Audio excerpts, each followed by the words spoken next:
Good afternoon, everyone. Good afternoon, Your Honor. Good afternoon, Your Honor. Good afternoon, Your Honor. Good Good afternoon. afternoon, Your Honor. Hello, Ms. Falk. I haven't seen you in a while. How are you, Your Honor? I'm good, and you? Doing well. Let's see, who else do we have? Miss Kim. Cloud. Okay.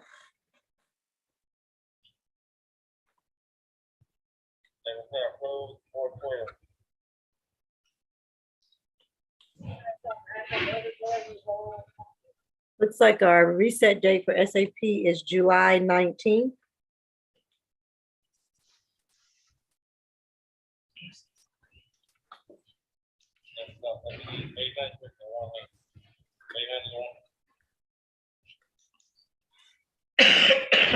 Ready to go ahead and get started.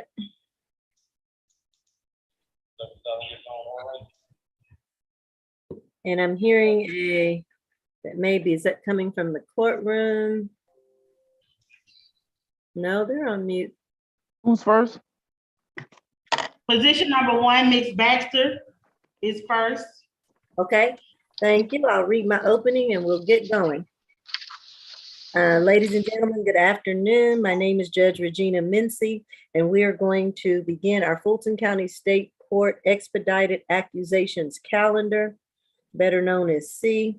This is a calendar for cases in which individuals have recently been arrested and charged with certain misdemeanor offenses. Soon after their arrest, the Fulton County Solicitor General's office has already accused the cases of the offenses brought against them, and these cases have been bound over to the Fulton County State Court. Nevertheless, this will usually be the defendant's initial appearance before state court judge, so we're going to address several matters if appropriate, which include bond, possible arraignment, and consideration of a possible plea offer if one has been made at this juncture. I'll also be providing you, as I just stated, with the reset date for SAP, which is July 19th. I want to also begin by informing everyone that this entire proceeding is being recorded and live streamed on YouTube, so govern yourselves accordingly. I want to also begin by telling the defendants on this calendar that you do have a constitutional right to have an attorney present with you today. Most of you do and should. You also have a constitutional right as well to remain silent, and anything that you say about the facts, occurrences, or the circumstances in your case can and will be held against you. So please listen to your attorneys and follow their instructions. All right. We are ready with position number 1, Ms. Baxter. Is it Quenisha Baxter? Yes, Your Honor. Denoris heard on behalf of Ms. Baxter. Okay. And you're private counsel, correct? I am, Your Honor. Yes, ma'am. All right, this is case number 22 CR 004326E. Baxter, you're charged with 1 count of battery, substantial physical harm. The offense date is November the 1st, 2021. Do you have anything pre-trial? Second arrest, 2014 shoplifting. It was dismissed after diversion. She was recommended. Okay. All right, and Deputy Falk, Your Honor, I'll be handling positions 1 through 6 today. oh, okay, good. All right, go ahead. Your Honor, this offense happened, as you have stated, November 6th of 2021. It happened at 139 Ralph McGill Boulevard, which is the members only lounge. The defendant actually attacked Miss Angel Obi, and that is Angel, common spelling OBI. Miss Obi stated that she and the defendant had actually worked together at the sugar factory. However, Miss Obi had made several verbal complaints about behavior from the defendant, including verbal threats to Miss Obi to management at the sugar factory. And they encountered each other at the members only lounge, which is at that 139 Ralph McGill Boulevard address. And the defendant approached Miss Obi, who was inside with her friends, began to assault her. She threw her to the ground, punched her in the face repeatedly until club security was able to pull the defendant off Miss Obi and escort her from the club. Miss Obi stated her hair was pulled out in numerous spots, and officers were able to observe injuries to her face, cheeks, and eyes. The state's recommendation on this case, Your Honor, is a $3,000 surety bond. I understand this incident happened 8 months ago. However, the victim in this case, Miss Obi, stated that she had encountered the defendant a few months ago at an event, and the defendant was still taunting her regarding this incident. And so for those reasons, we do have concerns that this defendant has essentially not learned anything from this incident and has continued to intimidate and harass Miss Obi even after physically attacking her. The state would also request that there be a no further contact with Angel Obi. We are not requesting a stay away from the members only lounge, as that was a location they both happened to be at, but we are requesting 1-day anger awareness, and I believe, no alcohol, drugs, and weapons as provided. Thank you, Your Honor. All right, thank you. All right, Your Mr. Honor. I'm sorry. Excuse me, Your Honor, for interrupting, please. Oh, Before yeah. Attorney Hurd responds, this is Attorney Giddings from the Public Defender's Office, and Yes. I actually interviewed Ms. Baxter this morning. I'm not sure if someone gave Attorney Hurd the wrong information regarding the conflict. However, I do need to ask if he wishes to continue with the case. I will bow out because after today, she would not qualify for our services because of the amount of income that she makes. If he wishes to do that, I just need to have the court officially put on the record that the Public Defender's Office is being released and he's going to take the case. Your Honor, I'm retained, privately retained, so yes. Okay. All right, Ms. Giddings, thank you so much. We Thank you. appreciate your services. Do you have other cases on the calendar, Ms. Giddings? Yes, Your Honor. I have 1, 2, 3, 4, 5. I have 6 others. Okay, okay. All right, so please Okay. hold for a second. We'll get back to you on your cases.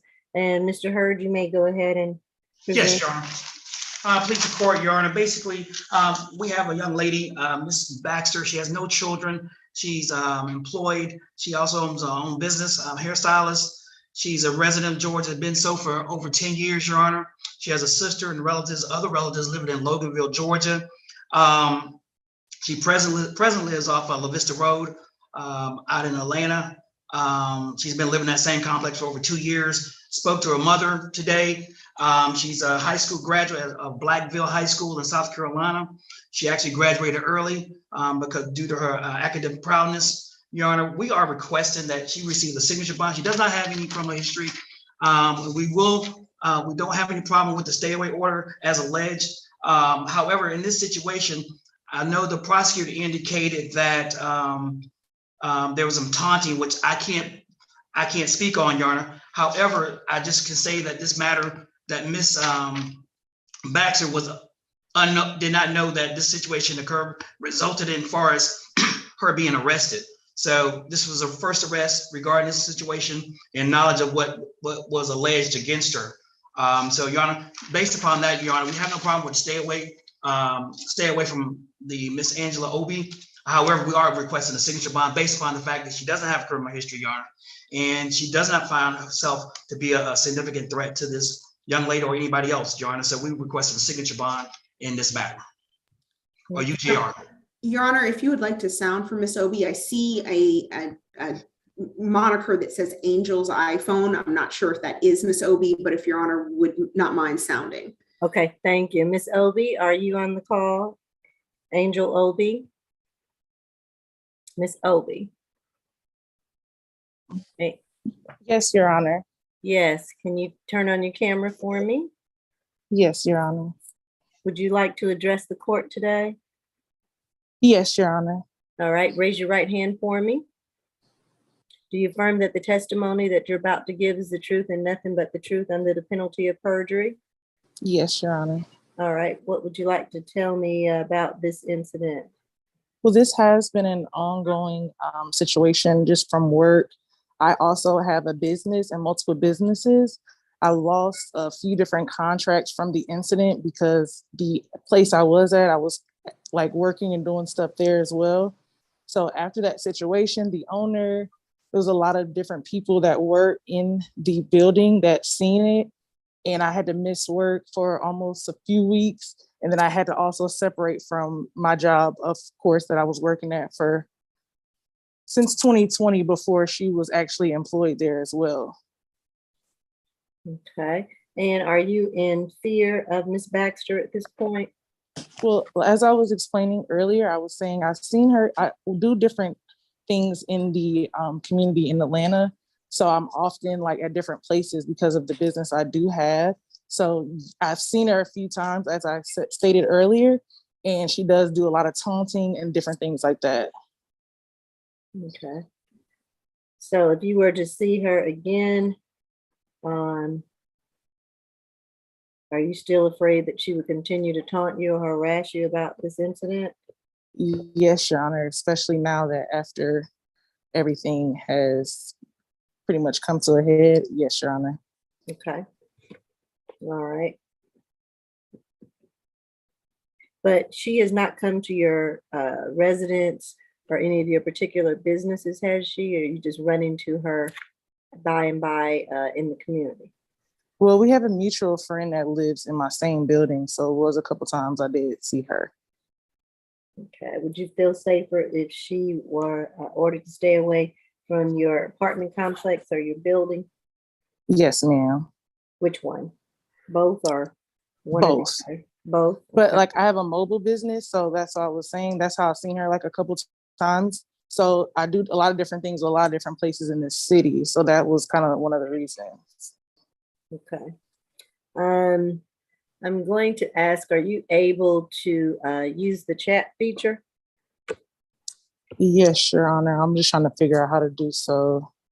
I was trying to figure out, and I'll go ahead and give my ruling and then get the address or the location for a stay away, since it will not be the Ralph McGill Boulevard place, and the state did not ask for a stay away from that location. And what I'm going to do is I'm going to go ahead and give a signature bond in the amount of $4,000 through pretrial. I'm going to order first that there be no drugs, alcohol, or weapons while on bond, that Ms. Baxter take the 1-day anger awareness course through pretrial, that she have no further contact with the victim, Angel Obi, and I'm going to get a stay away address, but warn Ms. Baxter, if you see her out and about or club or a restaurant or wherever she may be, you have a stay away order or no further contact with this victim. So you shouldn't be close enough to talk to her. You shouldn't even be on the same sidewalk. And if you see her before she sees you, you need to go the other way because you will be violating your bond. And if you do, Miss Obi can call the police and let them know and have you arrested again. Okay? So talk Thank to your you, attorney Your Honor. about that, but I do not want you to have any more contact with her while you're on bond. Are you able, Miss Obi, to put your address in the chat, but I don't want it to go to everyone. Your Honor, I just asked Miss Obi to just directly chat me her address and I will pass it along to Miss Correct. Grace. Okay. I just wanted to double check the conditions. I have $4,000 signature bond through pretrial, no further contact with Miss Obi, 1-day anger awareness, and no alcohol, drugs, and weapons. Is that correct? And to stay away from her residence, which I am waiting for that address. Yes, that is correct, Ms. Falk. Thank you, Your Honor. Okay. And do we have that? Anything else, Mr. Hurd? No, Your Honor, that is it. I think the fact that we're here today is based upon what the state has presented, is a significant enough situation where my client, there will not be any contact at all with Ms. Obi in this, because I believe in my whole heart that she did not realize that this had gone to this level. So there will not be any contact. I don't see a situation you have any issues with her while she's on bond, while we're waiting to get this matter resolved. Great, thank you. All right, if there's nothing else that we need to take up, does that conclude this matter for all parties in the council? Yes, it does, Your Honor. Do y'all, will I get a copy of that order so I make sure she gets it? I'm gonna put my email in the chat also, Your Honor. Put my email address in the chat Okay, so I can get a copy of that order. And Your Honor, once I receive Ms. Obi's address through the chat, she'll chat that to me directly. I will pass it along to the court, and that otherwise that does conclude this case. okay, all right, Put my email in the chat, Your Honor. all right, thank you. Thank you. Appreciate it. All right. You may be excused, Mr. Thank Hurd. you, If Your you Honor. don't have any other cases. I do not. Thank you. Have a great day. You too. Ms. Falk, this is Ms. Grace. Please make sure you send that over to me. Yes, ma'am. That was my intention. Thank you. Thank you. All right, thank you. Next case. Position number 9 is next, please. Okay.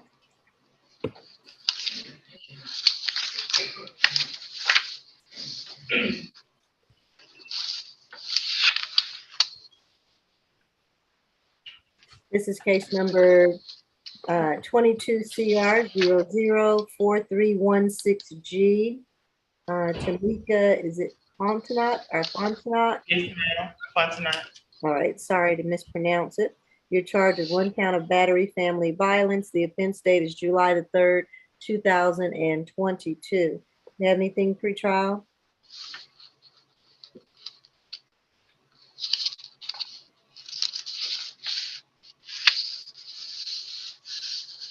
Pretrial?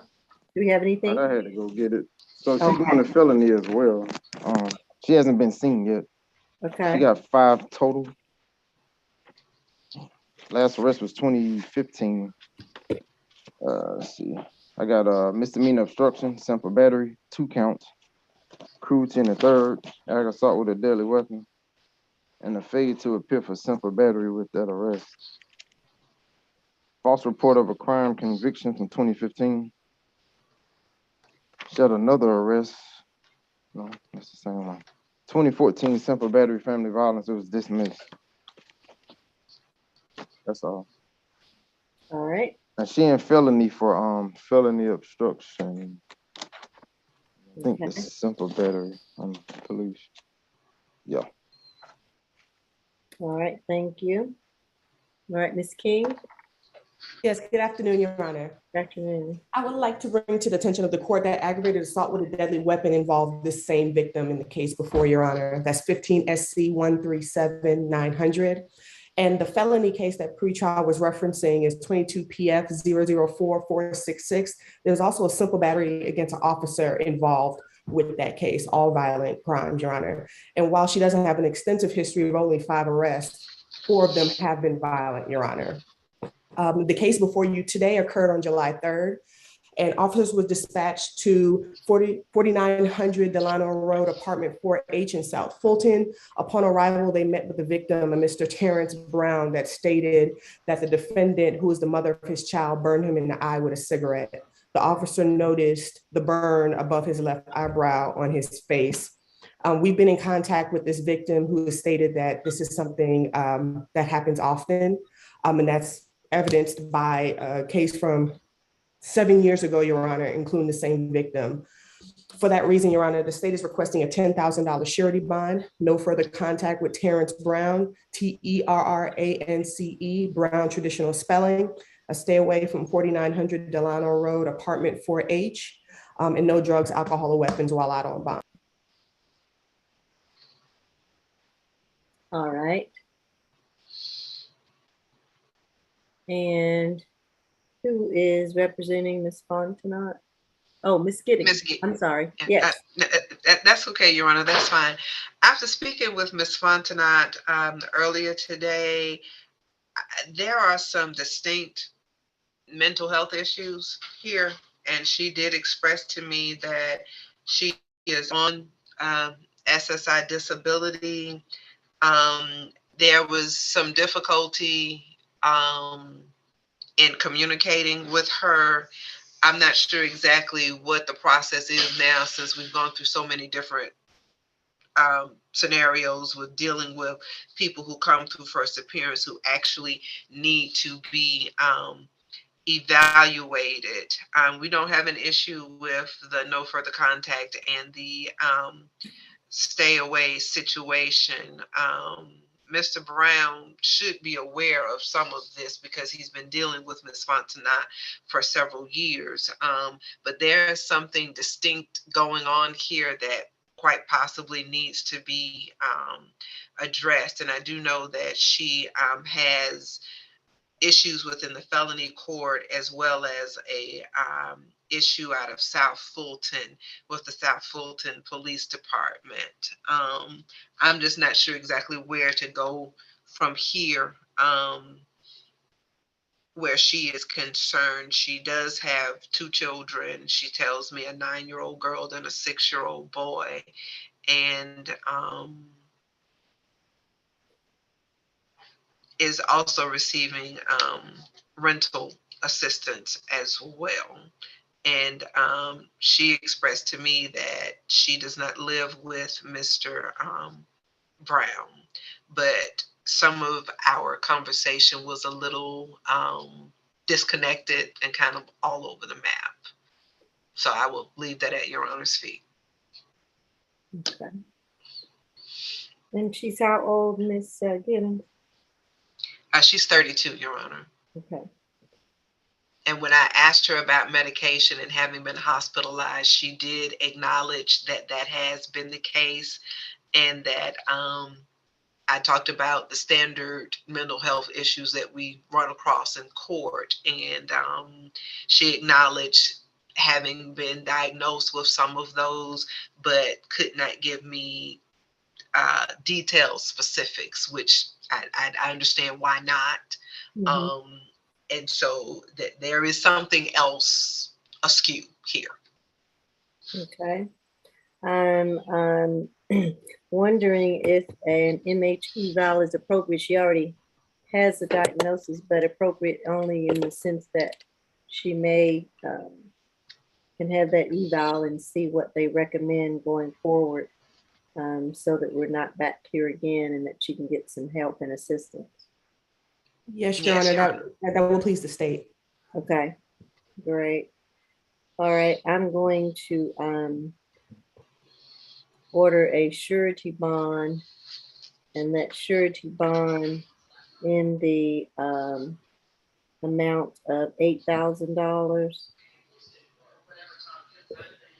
I'm going to order MH eval.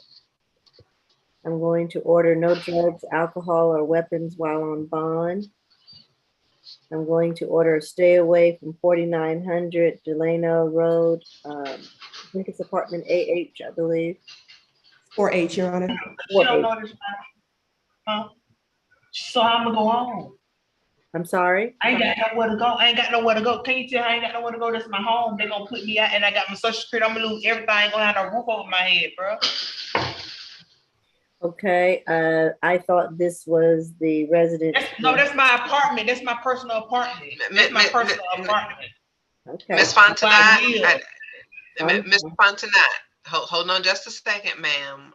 That's where I live. That's where I live. Tell me they know that's where I live with the roof over my head. Okay, where does Mr. Brown live? I got to pay my rent and everything. Where does Mr. Brown live? Judge, so I'm trying to get you to talk. Can somebody move courtroom 3, please? Thank you. Okay, so I'm trying to figure out where does Mr. Brown live, but this incident happened at her apartment. I was assuming it was his and not hers. Do we have any more info on that? She told me that they don't live together, Your Honor. I know he was probably there and visiting, but how she is now, she was very adamant about this being her apartment, and she is a little she has major concerns about the fact that rent is due and her kids and being set outdoors. And she did express to me that she has an appointment. It is a mental health appointment sometime next week. And I told her that if she didn't get out, then, the medical ward there and how we would handle this would deal with all of that. But she couldn't give me the exact name of who it was that she was supposed to meet. And I think what it is that they go in and it's, one of those situations where whatever doctor is on duty at the time is who they deal with. Right. Yeah. Your Honor, in the warrant, and as a culmination of the police's investigation, determined that they both lived there, Your Honor. So that's the state's position at this time.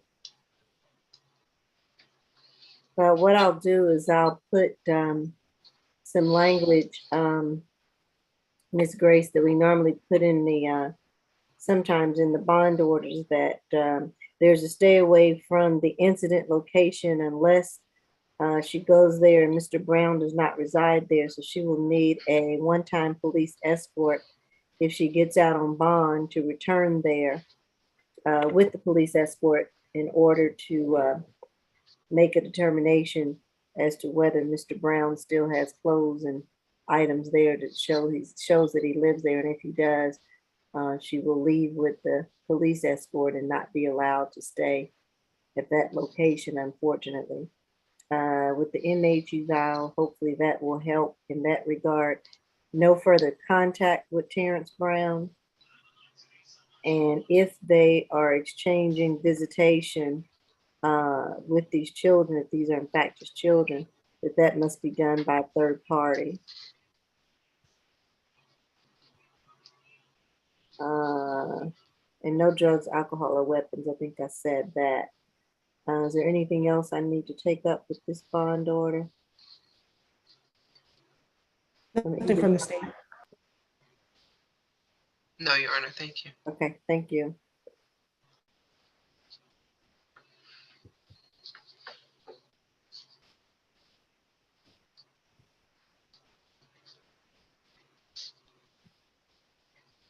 Judge, next we have position 16. Mr. Patterson, he has a private attorney case. Okay.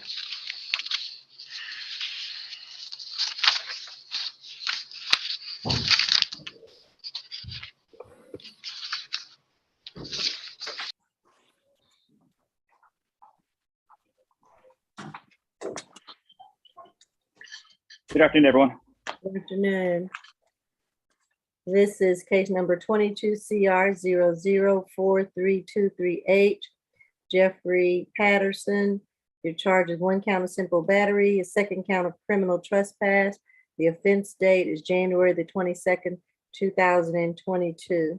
Do you have anything pre-trial? Third arrest, 2008 DUI dismissed, 2018 suspended license and DUI. He's on probation for the DUI out of state court. He don't have any violence. That's it. All right, is he recommended? They didn't recommend it because of the probation DUI, but he don't have any violence, so I'll leave it up to you. Okay. All right. Ms. Duncan? Yes, good afternoon, Your Honor. This incident occurred on January 22nd, 2022 at 930 Howell Mill Road, which is the Brandy retail parking lot. In this incident, Your Honor, there are 2 victims, Ms. Kizwanda Allen, K-I-Z-U-W-A-N-D-A Allen, common spelling, and a Mr. Sepster Brownlee, that's S-E-P-T-E-R. Brownlee is B-R-O-W-N-L-E-E. In this incident, Your Honor, the victims were out at a restaurant eating and they had parked their car in valet. Upon leaving the restaurant where they were enjoying their meal, they went to the valet to retrieve their car. And they went to get their car and they noticed that their car had been broken into. And they were talking to the valet about the incident, and a person that they did not know at that time came up to them and started speaking to them about their vehicle that was broken into. That person was later identified as the defendant in this case. At the time, Miss Allen, one of the victims, decided that she wanted to record what was going on with her car in the incident in the interest of her and her husband's property. And at the time she began to record, it is noted in the police report that the defendant in this case became angry and raised his voice. Some words were eventually exchanged between the parties, Your Honor. And the defendant in this case pushed Miss Allen in her torso area and smacked the phone out of Mr. Brownlee's hand, causing it to hit the ground and crack. Miss Allen further inquired with and left on the go-kart that he arrived on.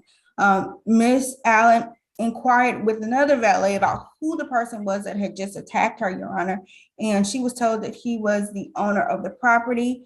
Eventually, she was able to get in contact with the general manager of the property, Mr.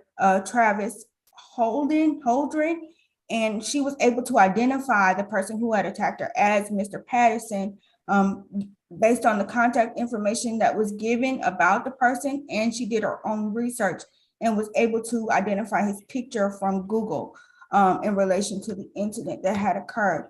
Your Honor, the state understands that this defendant does not have a lot of violent history. However, as you heard from pretrial, he is not necessarily recommended from pretrial, and the state would like to make note that we have a particular concern for these victims and potential other victims that may use this parking lot, Your Honor, because this was an unprovoked attack. And out of two people, a male and female that were present on scene, this defendant chose to physically batter the female victim in this case. Given the violent nature and the risk to further victims in this case, Your Honor, the state is going to request a $3,000 split bond. That's $2,500 for the simple battery, surety, and $500 signature for the criminal trespass. No further contact with either victim. We're not going to ask for a stay away since that is his property, but we are going to ask for a one-day anger awareness, no alcohol, drugs, and weapons, and no further violations of Georgia law. Nothing further from the state. Okay. All right, Mr. LaScala, is it? It is. Thank you, Judge. Can I also get the accusation number, please? It is 22CR004323H. Okay, thank you. Judge, my client is the owner of the lot, and he wasn't the one that was fired up because it wasn't his car that was broken into. The individuals in this is obviously a disagreement. There was never an arrest record. I knew about this back in January. He took a plea on the DUI case in late January. There was no record of it. So now he's been in jail for 3 days. There is no history of violence. He has a traffic offense, a Title 40 conviction, only thing on his record. I wouldn't ask that he get released through pretrial services anyways. So I would ask for just a straight bond, a reasonable bond. I would say $500 per charge. I realize it has been accused. I don't know who's going to be handling it, but I would put on the record, we're asking for a speedy trial at this point. We have a video that we'll be happy to turn over, but at this point, we're asking for a trial and just a reasonable bond be set. Okay. Your Honor, if I just may say one thing, as Mr. LaScala, I'm sure he knows he will need to file a motion for speedy trial. Announcing it in first appearance is not sufficient notice. If there is an accusation filed, I'm putting the state on notice right now. It does not have to be filed, so I respectfully disagree. There's plenty of case law on that. Okay. That will go to the division judge for that issue, but let me at least go ahead and rule on the bond. I'm going to agree to give the split bond, and that'll be $2,500 surety bond on the simple battery, and then a $500 SOB through the jail on the criminal trespass, or signature bond through the jail on criminal trespass. I'm going to order no drugs, alcohol, or weapons while on bond. I'm going to order no further contact with the two victims. Ms. Allen and Scepter Brownlee. So no further contact with both victims. And I didn't hear, and I don't know if it matters, about the stay away from the Howell Mill Road 930. No, Your Honor, the state is not requesting a stay away from that location since that is his property. Okay, all right, then we will not do the stay away. And And that's all that I'm going to order at this time, Mr. La Scala and Ms. Duncan. Anything That's else? fine, Judge. Thank you so much. Yeah, anything else council wants to take up? Nothing further. Okay, Thank you, Judge. thank you. Bye-bye. Bye-bye. Position number 10 is next, please. You said 10? Yes. Okay.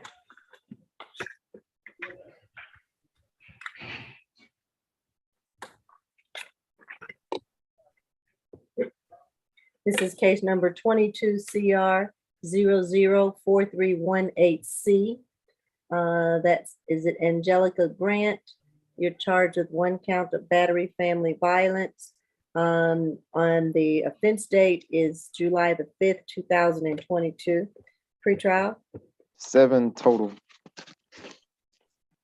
I didn't see any violence in her history either.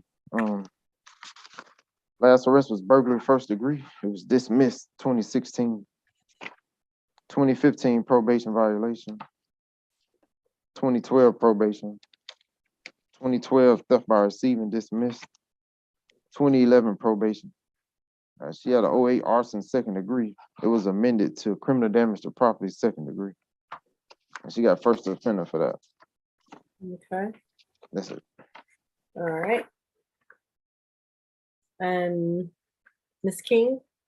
Yes, Your Honor. On yesterday, officers were dispatched to 1550 Melrose Drive in Atlanta. He met with the victim in this case, Justin Kendrick, and the defendant. Upon meeting with the victim, Mr. Kendrick, the officer saw scratches on his neck, and he also saw a bite mark on his chest, which is why this is a battery charge. While the relationship ended a while ago, they had been living together for 8 months, which makes this a family violence. And while this defendant does not have any violence in her history, she does have felony charges, the arson that was eventually amended to criminal damage in a second. That does concern the state, which is why we're asking for a $4,000 surety. No further contact with Justin Kendrick, JUSTIN KENDRICK, a stay away from the incident location, and no drugs, alcohol, or weapons while out on bond. All right. Ms. McLeod? Yes, Your Honor. My client is 40 years old. She has substantial ties in the community as she is the mother of 2 children, one a 17-year-old and the other an adult. She's also gainfully employed in the same job, asset recovery, for the past 7 years. She tells me that she was the victim here. She tells me that she was actually attacked by Mr. Kendrick, and to the point where she passed out. He attacked her because she spoke to him concerning some money he was embezzling from his grandmother. And that was what started the argument between them, which caused him to attack her, Your Honor. There is no history of violence, as pretrial has pointed out. Yes, she's had some incidents and they are fairly remote, but there's no violent history in her past, Your Honor. Based on that, I would ask the court to consider giving her a signature bond so that she can get out of jail and get back to her job and to her children. As I said before, she alleges that she was a victim, that she was actually attacked to the point that she passed out by Mr. Kendrick. Nothing further, Your Honor. All right. Your Honor, I would like to bring to the court's attention, Mr. Kendrick did get arrested as well. His case is upstairs with the felony division.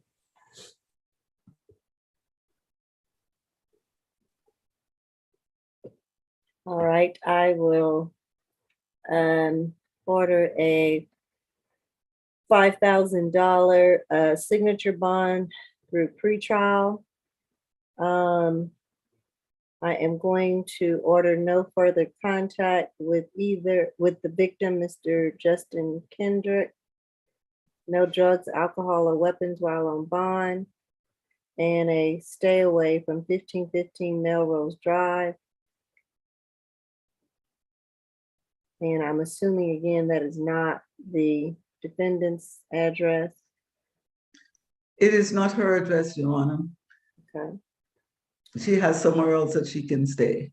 Okay, and I'm going to order the one-day anger awareness course as well. Thank you, Your Honor. All right, that should conclude this case. Position number 13 is next, please.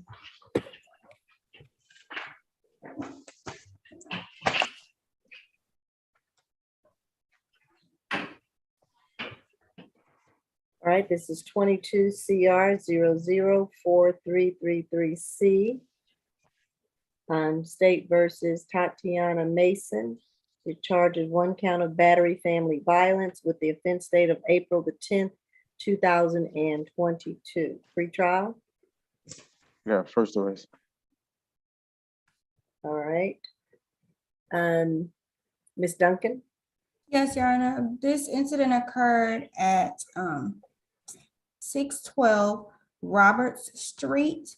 In this incident, the victim in this case, Mr. Derek Brown, that's Derek, D-E-R-I-C-K, Brown, common spelling, was going to his grandmother's house with his girlfriend and child's mother, the defendant in this case, and an argument ensued. And while this argument was ensuing, Your Honor, this victim was attacked by the defendant to the point where she punched him so hard that she chipped his tooth.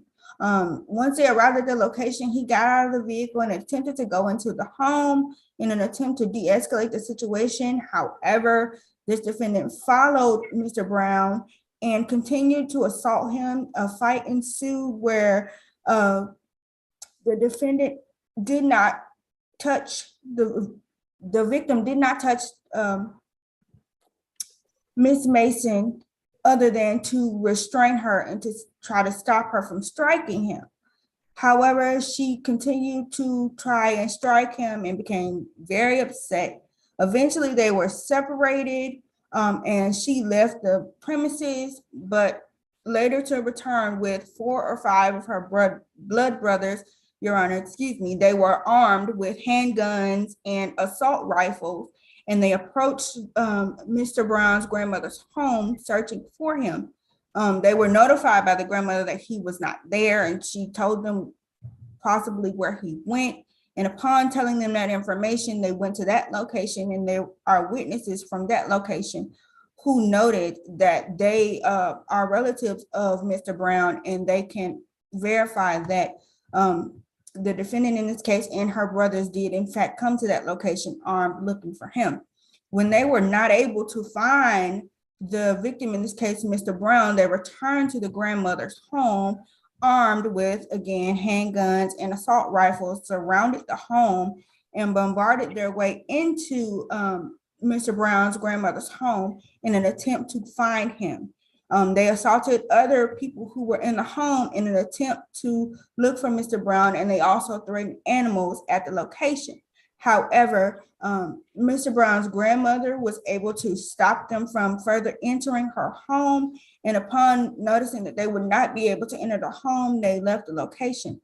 We do want to note for the court that it is our understanding that the parties do live together as well as share a child. We have an extreme concern for the safety and welfare of this victim. We did speak to him, however, and he said that that they do live together, and he has identified that he does not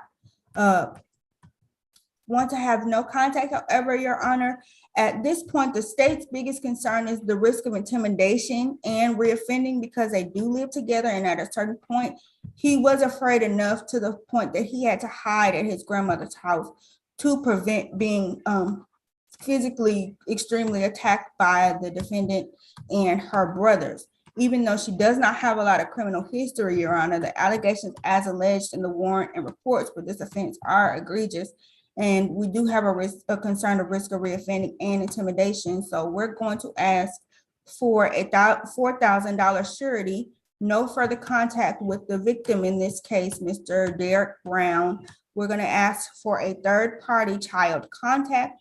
We're going to ask that this defendant stay away from the incident location, which is the victim's grandmother's home and the home that they reside in, which is at 208 Harwell Place. We're also going to ask that this defendant attend a one-day anger awareness class, have no alcohol, drugs, and weapons, and no further violations of Georgia law. And we wanted to note for the court that this defendant is 19 years old, so we're concerned about the trajectory of her action in this case, Your Honor. So we believe that this $4,000 surety bond will be sufficient in this case. Nothing further from the state. All right. Ms. McLeod? Yes, Your Honor. My client is 19 years old. She has a high school diploma and is employed. I'd like the court to note that she has a 3-year-old child by the alleged victim. They have been in a relationship for about 4 years, she tells me, which would indicate maybe when she was 15 years old. The court should note that the alleged defendant is about 50 years old, and it appears that there's some issues of control. My client absolutely denies anything about other people showing up. She tells me they had an argument, they got into an argument, and the alleged defendant attacked her. I'd also like the court to know that my client is currently pregnant with the alleged victim's child, Your Honor. The apartment where they live is my client's apartment. Her name is on the lease. His name is not on the lease. It would be an extreme hardship to ask this woman and her 3-year-old child, and given the fact that she's also pregnant, to move out of a house where she is the one who is on the lease, when it is obvious that the alleged victim has another place he can go to stay, his grandmother's house, for one thing. So based on that, Your Honor, and the fact that my client has absolutely no criminal history, I would ask the court to consider giving her a signature bond so that she can get out of jail and get on with her life and take care of her child and herself, given the fact that she is currently pregnant. Thank you, Your Honor. Okay. Your Honor, if I may, there has been no contention by the grandmother that her place is a place of where this victim can stay. However, he does have a home, which we stated, with the defendant in this case, and because he was injured to the point where his tooth was chipped, we are concerned and would like the court to consider the state's recommendation. And I see a Derek Brown on the Skype. If you would like to sound for him. Okay, Mr. Brown, Derek Brown. Yes, ma'am. Hi, how are you today? Good. Do you want to address the court about this case? I was like, as far as Hold on, it's a yes or no first. Oh, I'm sorry. Yes, ma'am. All right, then raise your right hand for me. Do you affirm that the testimony that you're about to give is the truth and nothing but the truth under the penalty of perjury? Yes, ma'am. All right, put your hand down, and what were you gonna tell me? I was like, as far as the no contact, I'm currently at my grandmother's house now. So if she was to be released, she can go home. So you don't live at the 612 Robert Street, or do you? No, ma'am. Okay. You know whose address is the Robert Street address? That's my other grandmother. Your other grandmother, okay. Yes, ma'am. So you were just over there on the day of this incident? Yes, ma'am. Okay. All right. And are you in fear of Miss Mason? No, ma'am. Okay. Do you all have any children together? Yes, ma'am. Okay. How many? One and one on the way.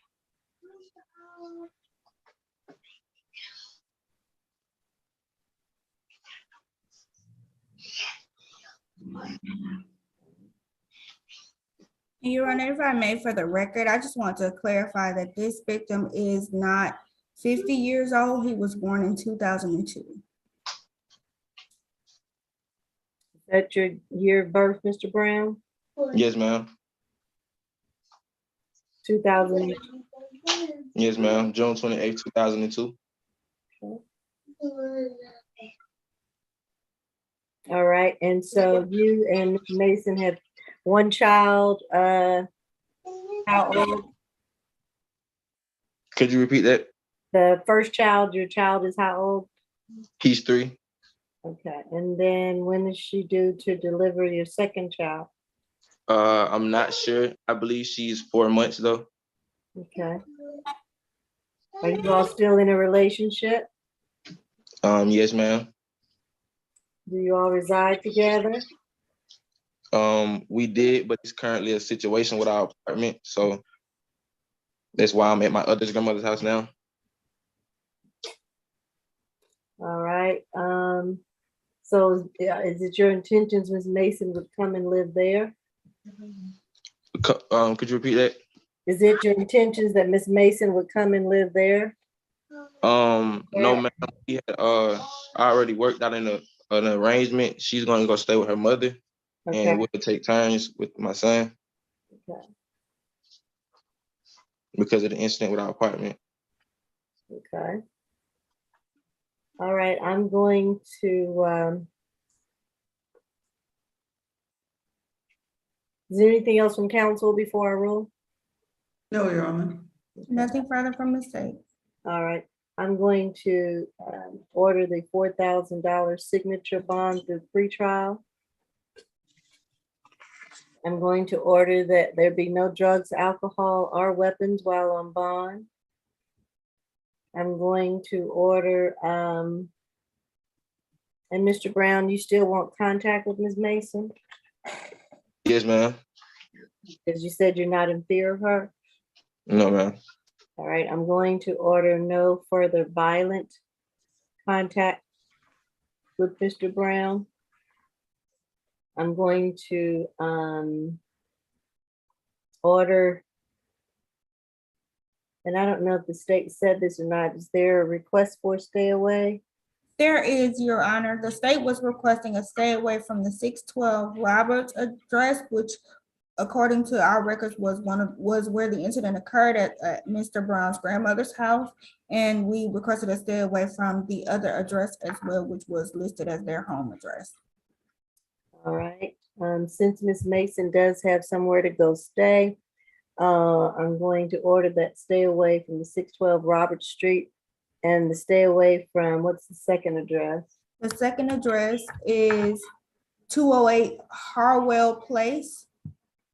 All right, and to stay away from both of those locations.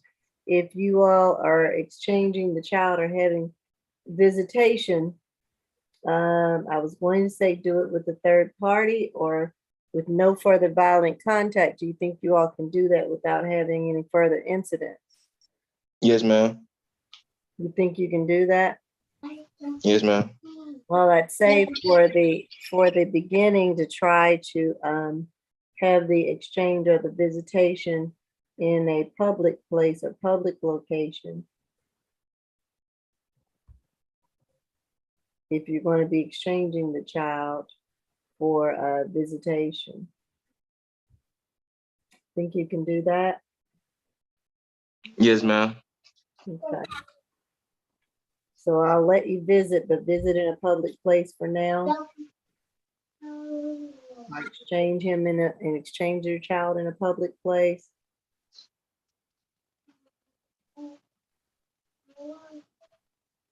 And you all are not married? No, ma'am. All right. And I think that's going to be all for my ruling. Oh, one more thing. I want Ms. Mason to take the one-day anger awareness course through pretrial. All right. And Your Honor, yeah, I believe that she has belongings still at the home that they shared. So if she's not going to be able to go back there, I would like her to have a one-time escort, Your Honor, so that she can retrieve her belongings. All right, and I will add to that bond order one-time law enforcement escort back to the location at the 612 Robert Street to retrieve any personal items, I guess at either address or the Harwell Street address.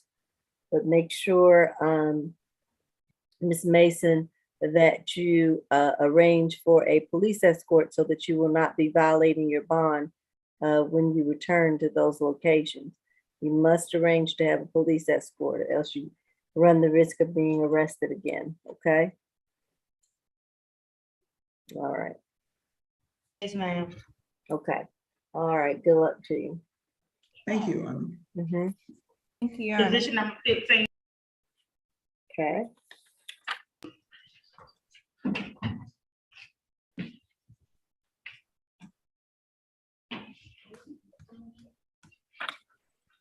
You say 18? 15, 1-5. Oh, 1-5. I'm sorry.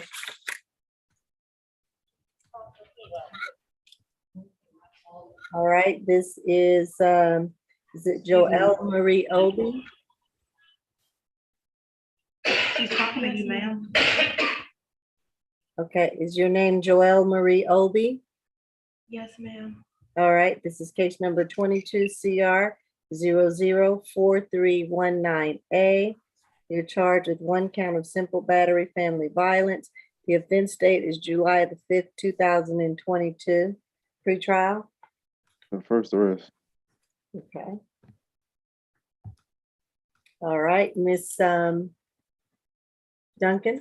Yes, Your Honor, this incident occurred yesterday at 1870 Myrtle Drive Southwest in Atlanta.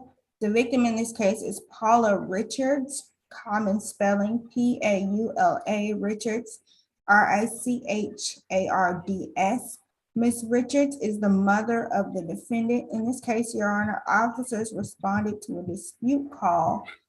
And in this, once officers arrived at the location, they were met with the defendant in this case, and she noted to officers that she wanted to make a report and to file a restraining order against her mother. However, upon speaking to both parties, Your Honor, when officers spoke to Ms. Richardson, she advised officers that she had been having issues with her daughter. They both reside at this location. She had been having issues with her daughter using the bathroom in cups and bags and leaving it around the apartment. Ms. Richardson noted to officers that her daughter has been consuming a lot of alcohol lately, and she believes it's causing her to act erratic and violent. Ms. Obi did state to officers that her mother, Ms. Richardson, had come into her room and threw a broken candle on the floor. And she stated that she went back in her mother's room and simply threw a broken candle on the floor. However, it is indicated from the police report that that is not all she did when she entered her mother's room in retaliation. According to the warrant and the police reports, when she went into her mother's room in retaliation for her mother admittedly throwing a candle on the floor, which did not touch her, she began to strike and slap her mother several times with an open hand and a closed fist, making multiple strikes. The victim in this case, Ms. Richards, did record the assault, the battery, my apologies, on herself, on her phone, and she did show that video to officers, and officers confirmed that the video did show the defendant in this case coming towards her mother and slapping and yelling at her. While we did make contact with the victim in this case, and she stated that they lived together, she stated that her daughter hasn't been physical. However, given the nature of the offenses alleged, Your Honor, and the issues that her mother currently stated she's having with her daughter, we're concerned that also there has not been a sufficient enough cooling off period, even though this is a first offense. The offense alleged is violent. So we're concerned about the risk of reoffense, given that they live together, and the risk of intimidation, given that they are mother and daughter. And in cycles of violence, we're concerned for the safety of this victim. For those reasons, we're going to request a $3,500 surety, no further contact with the victim in this case, a stay away from the incident location of 1870 Myrtle Drive Southwest in Atlanta. 1 day anger awareness, no alcohol, drugs, and weapons, and no further violations of Georgia law. Nothing further from the state. All right. Ms. Kim? Yes, Your Honor. Miss Obi is 22 years old, and she has been here in Georgia ever since 2017. Her father is in Nigeria, but she has her mother here, and she has been employed. She graduated from high school and she's still going to college. She's trying to get a bachelor's degree from Georgia State University.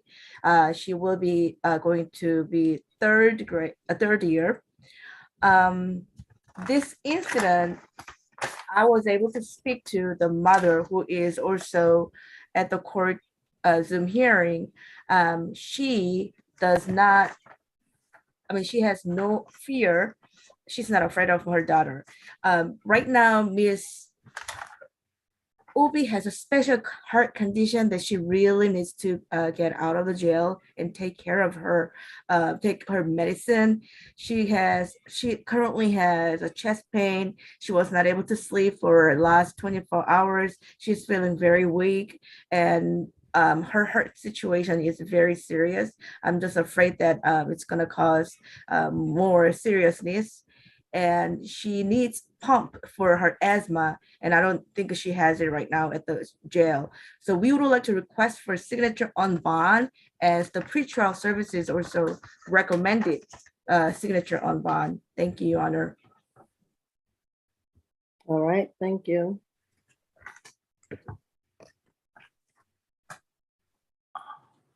I'm going to Your Honor, can I please speak? Oh, yes, I'm sorry. Yes, ma'am. Thank you so much. Second. And tell me your name. My name is Paula Richards. Okay. Is it Richards or Richardson? It's Richards. Okay, Richard. And yes, ma'am. In order to speak, I must see your face. Okay. Turn on your camera for me. Okay. All right. And raise your right hand for me. Do you affirm that the testimony that you're about to give is the truth and nothing but the truth under the penalty of perjury? Yes. All right. And what would you like to tell me about this incident? I would like you to know that the findings or whatever the officer said is not the truth. My daughter did not slap me. My daughter did not hit me in my head. Whatever he put in that report, I think he was upset because of the way my daughter reacted, saying she called them out there for help, and instead of them helping her, he looks like he's on my side. So I think that some of those stuff that he wrote had to do with maybe being upset with her, but I don't have any problem with my daughter. I'm not afraid of her, and I would definitely like for my daughter to be home. Who called the police? My daughter did. So were you all having an argument or altercation? Yes, ma'am. Yes, we were having an argument. Yes, ma'am. Like all families do. Mm-hmm. But my daughter is not a violent person. She's a productive citizen. She's in school, trying to graduate. She works from home. She is not a bad child. And my child is not on no alcohol. My child is not an addict. Where did she go to school? Georgia State. And then recently, I believe she transferred to Purdue University.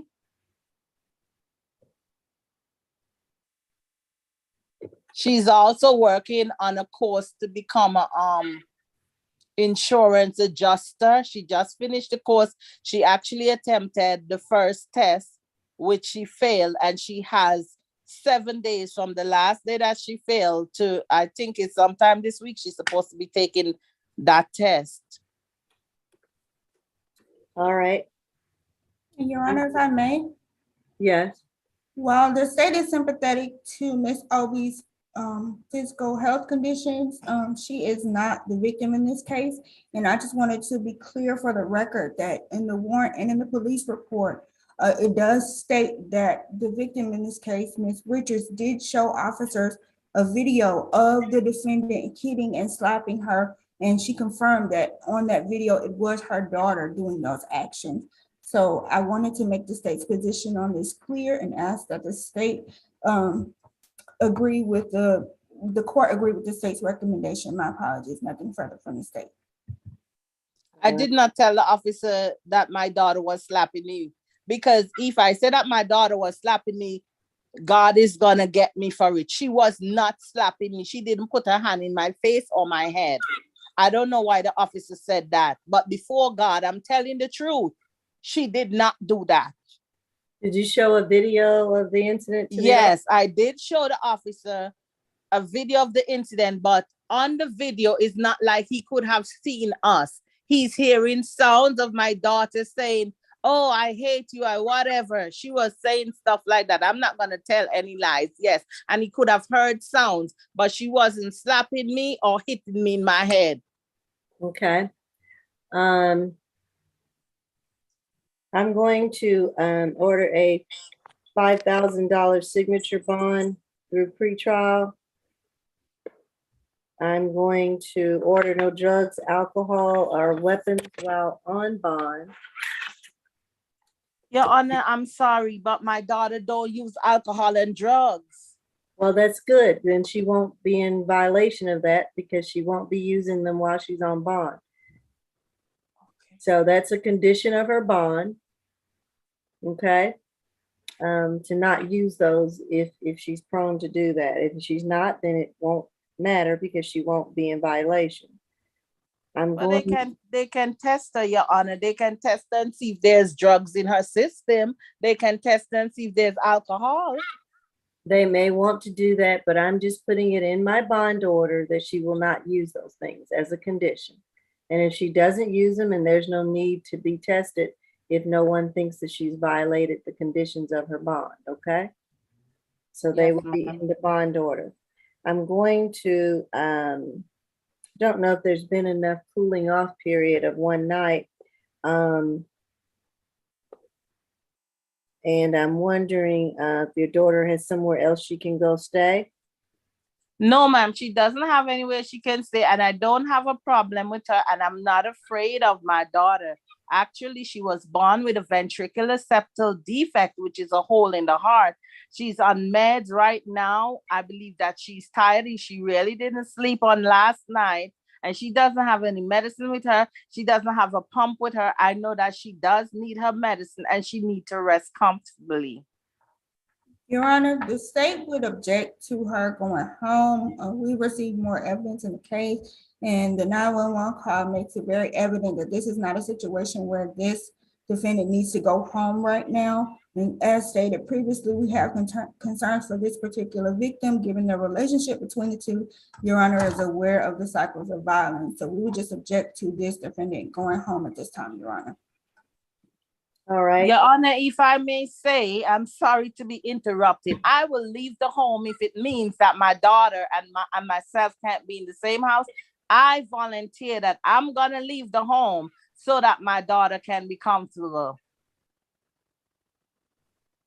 All right. I'm going to order that there be no further violent contact between you and your daughter. And your daughter can stay in the home as long as you do not reside there at the 1870 Myrtle Drive. So if that is the case, I am taking you at your word that you will leave that home, and Yes, ma'am. your daughter returns there. If you are still residing there, she needs to not reside there, because if she does, then she will be violating her bond and she can be picked up to go back to jail. So I will ask that you go ahead and remove the items that you need in order to move somewhere else. Okay. Before she gets there, which will be, I guess, generally 24 hours or less.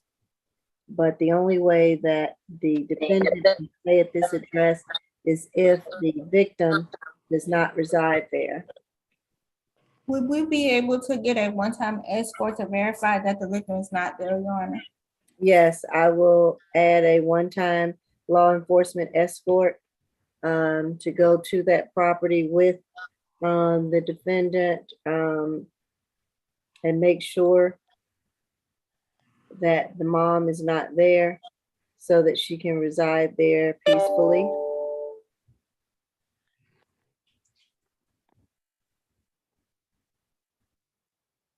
So there's no further violence, no drugs, no weapons. That's it. Right.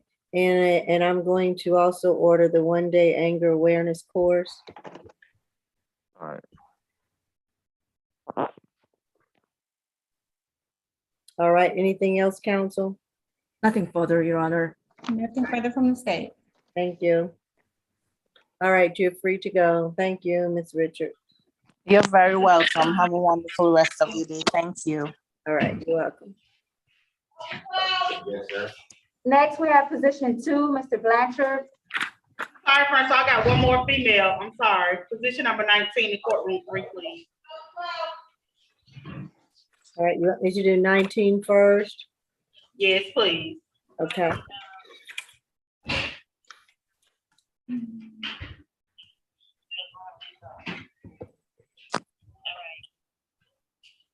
All right. This is Jasmine Worthings. Worthens. Yes, ma'am. Okay. Case number 22 CR 004328Y. You're charged with 1 count of simple battery. The offense date is July the 5th, 2022. Pre-trial. 7 total. Last arrest was back in May for simple battery family violence. So she got an open case in the cab for simple assault, family violence, trespass, a regular simple assault. On probation in Fulton for battery DV, simple battery, those 2 different case numbers. And simple battery family violence as well.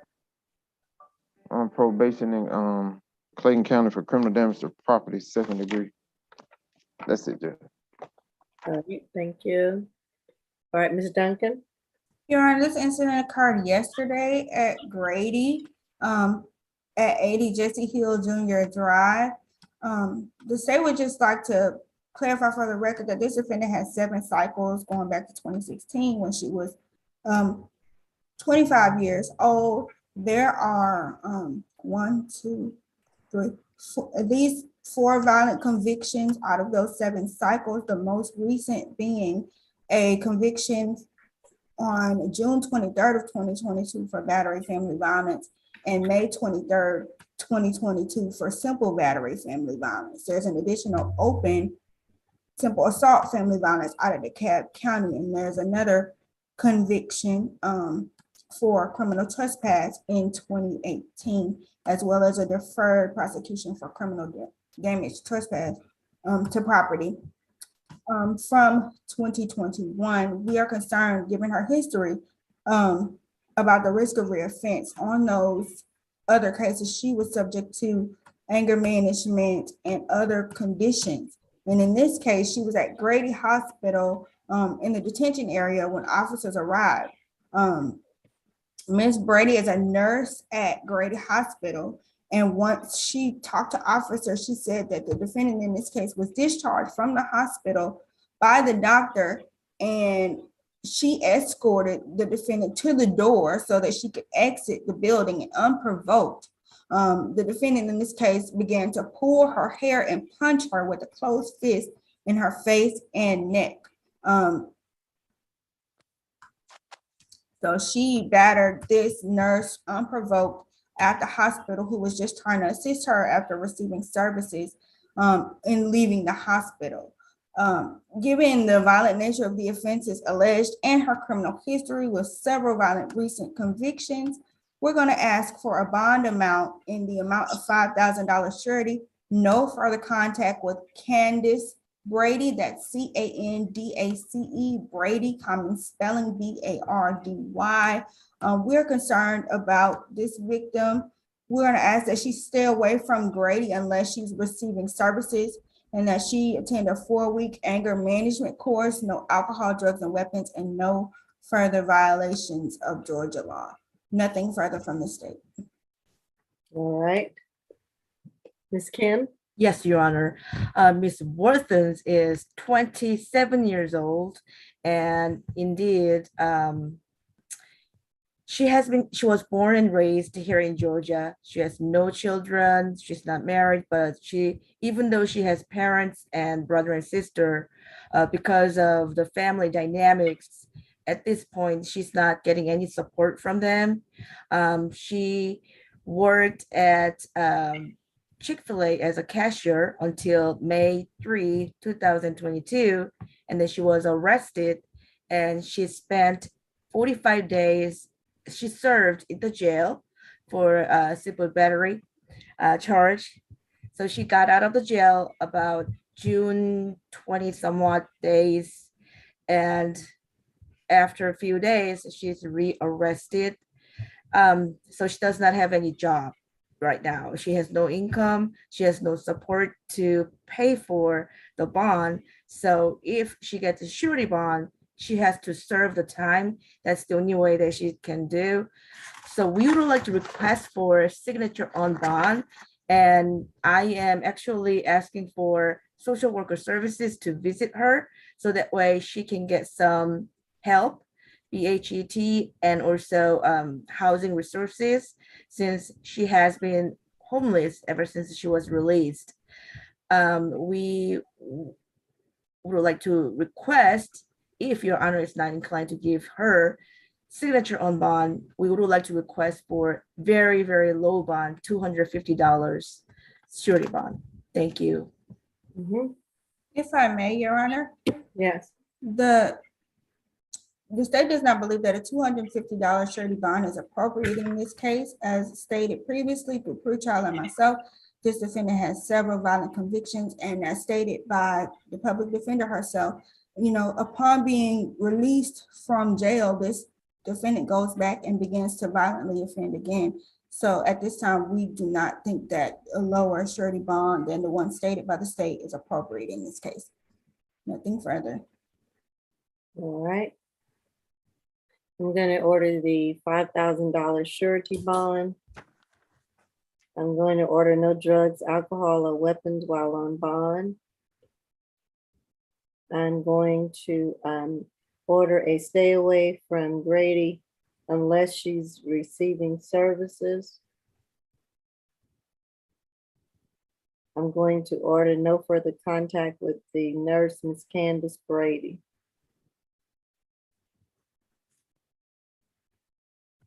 All right, that should conclude this matter.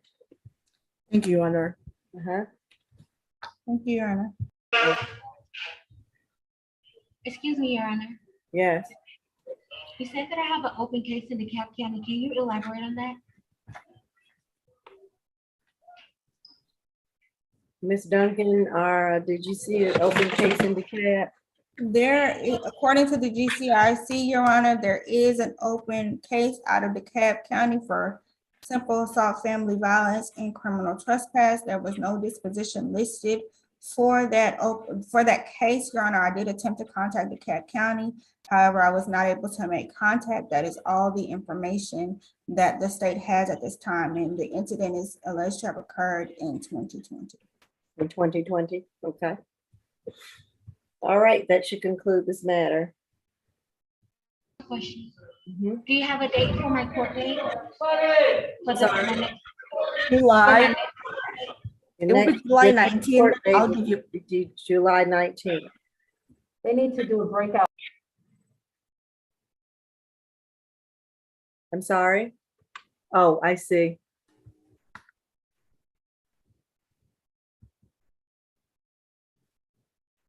All right. Your Honor, we can address the bulk of the case here. It's just some information we received from the victim that is going to be required for us to talk about the breakout.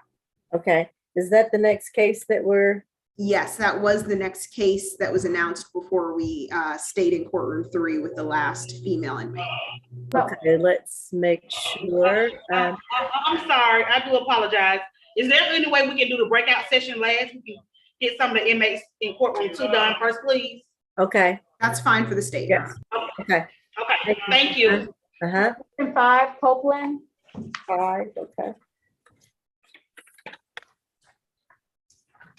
All right, this is 22 CR 004334F.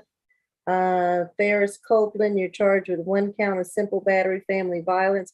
The offense date is July the 5th, 2022. Trial, do you have anything? The second arrest. 2019 cruelty in the third, 2 counts, battery. It just says it was accused out of Meriwether County. So that appears to be open. Okay. All right, Ms. Falk.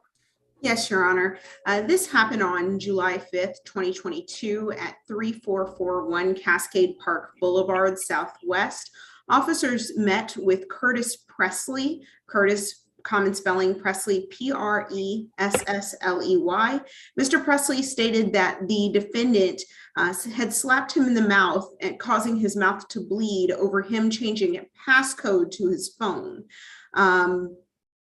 The defendant was spoken to by police and admitted to slapping Mr. Presley and throwing his keys at him. The defendant and Mr. Presley had been living together for a year, and it was considered a domestic case, which is why an arrest was made. In this situation, although Mr. Copeland did not want to pursue charges, we do have some concerns, namely the first of which is these two lived together and there was violent contact. The second, this has only happened approximately 24 hours ago, so there has been no cooling off period. Actually, it happened at 10:10 last night, so we are talking about less than 24 hours. Additionally, we have that open Merriweather battery and cruelty to children case, which also gives rise to concerns that we have a pattern of violence that's developing here. So for all of those reasons, the state is requesting a $4,000 surety bond. We are asking that there be no further contact with the victim, Mr. Presley. We are further asking that there be one-day anger awareness, no alcohol, drugs, or weapons, and stay away from 3441 Cascade Park Boulevard Southwest. Thank you.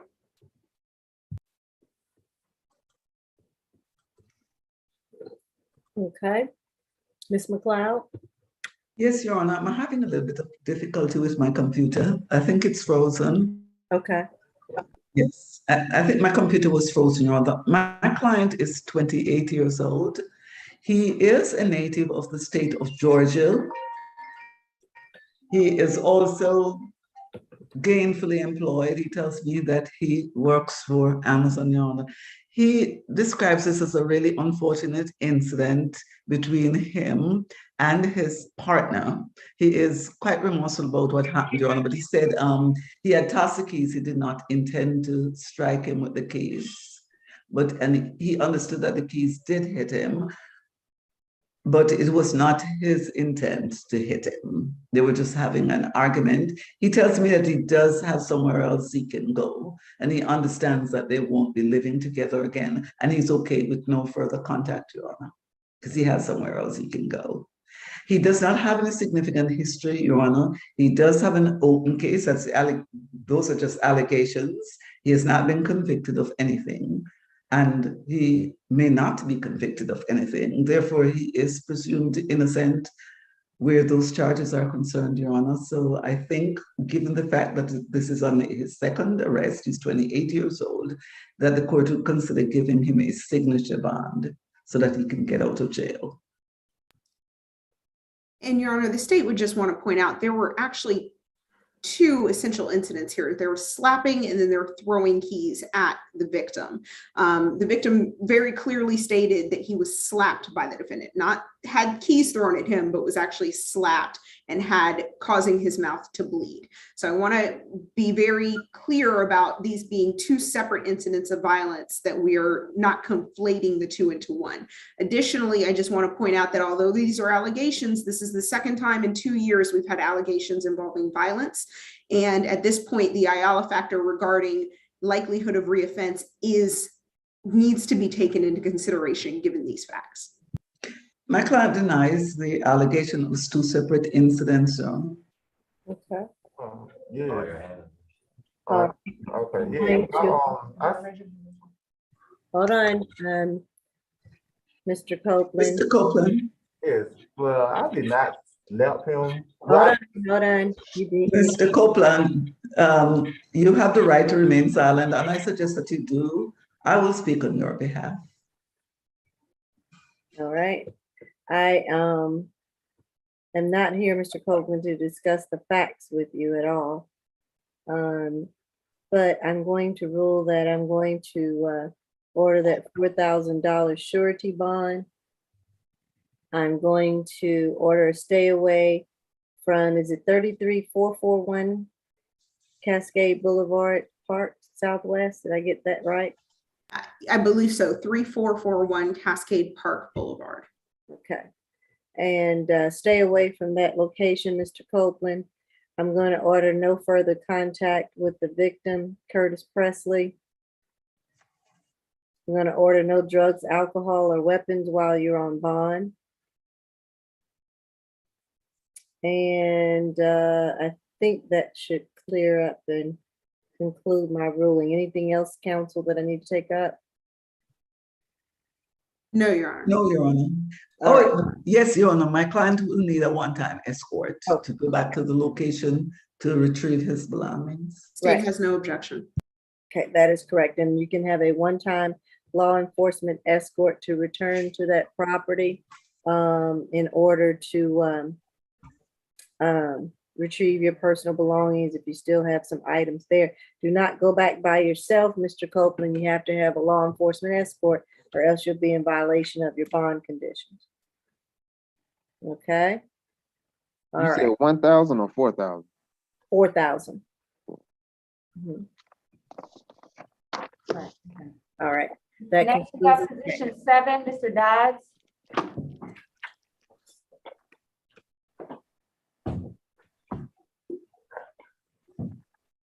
All right, Mr. James Dodds, this is 22 CR 00-43158. And you are charged with 1 count of simple battery against a person who is 65 years or older or who was pregnant at the time of the offense. Charged with the 2nd act of criminal trespass, family violence, and a 3rd count of willful obstruction of law enforcement officer. Those offenses all occurred on the date of July 5th of 2022. Pre-trial. 26 total. 2016 DUI and 2016 failure to appear. I didn't see any violence in the last 10 years. I got a 2014, I'm sorry. 3 counts of DUI, suspended license. Failure to appear from 2010, criminal damage to property, 2nd degree. 2008 probation violation. He had a 07 battery / simple battery family violence. He also had history out of Florida. That was the 2013 DUI, suspended license, and the 2015 probation violation. That's it.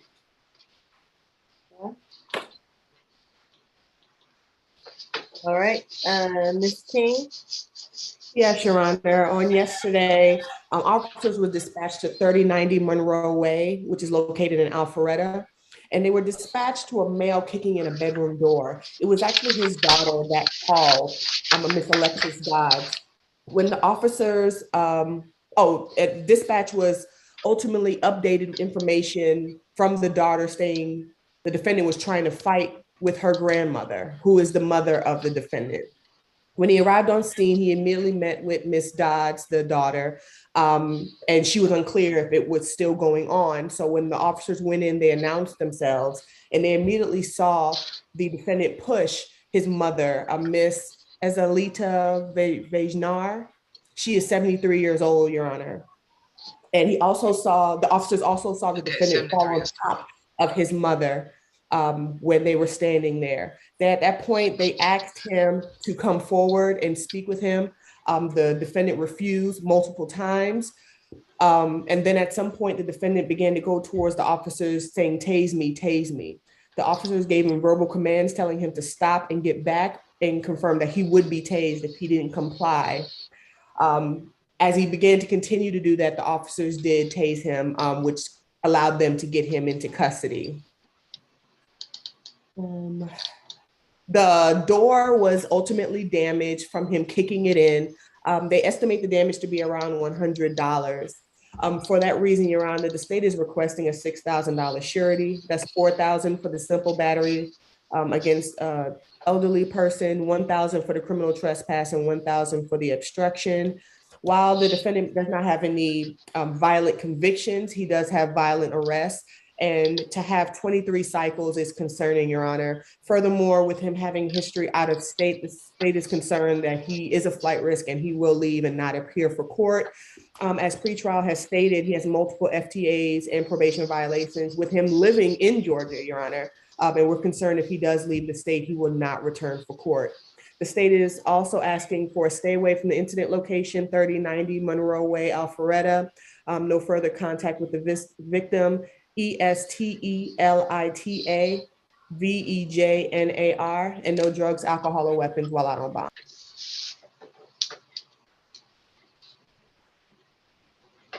All right.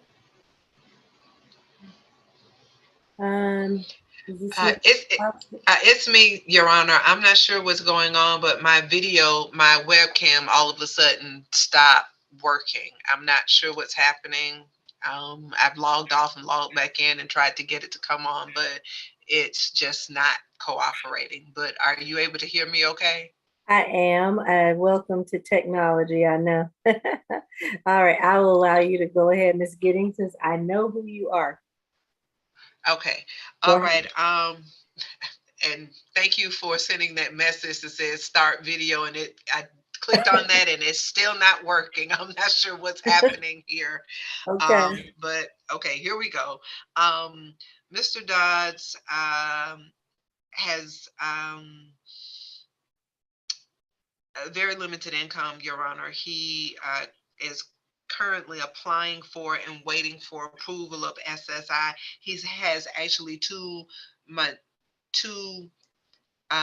titanium metallic rods in his back, and he is under disability at the moment. He has attended some college at Lanier Tech and as well as DeVry. He currently is living with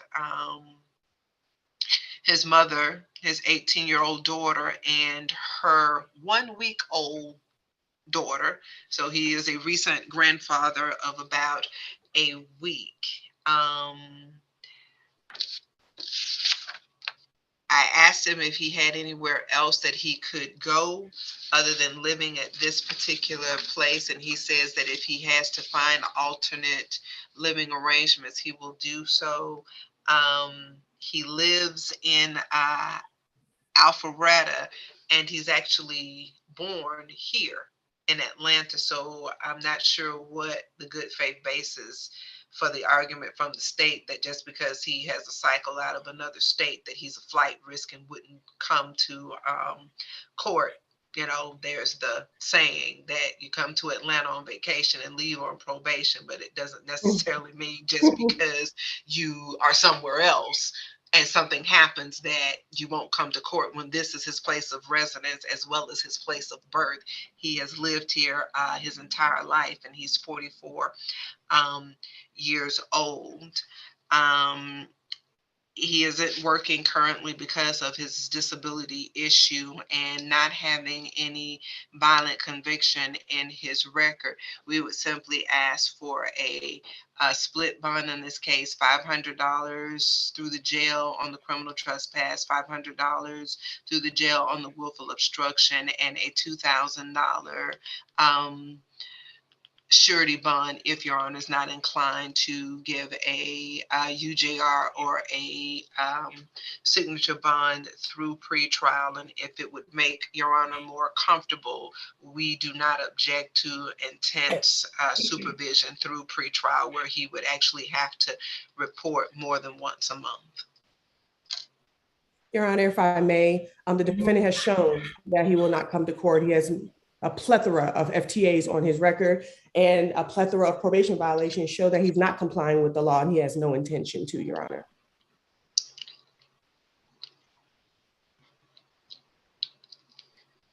I think I will do the signature bond for $6,000 through pretrial, with $4,000 on the simple battery, $1,000 on the criminal trespass, $1,000 on the willful obstruction, for a total of $6,000. And do that signature bond through pretrial so that he will have to report pretrial. What can you do as far as having him to report more often?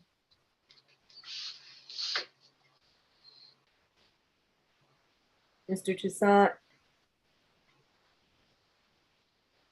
He may have gotten up.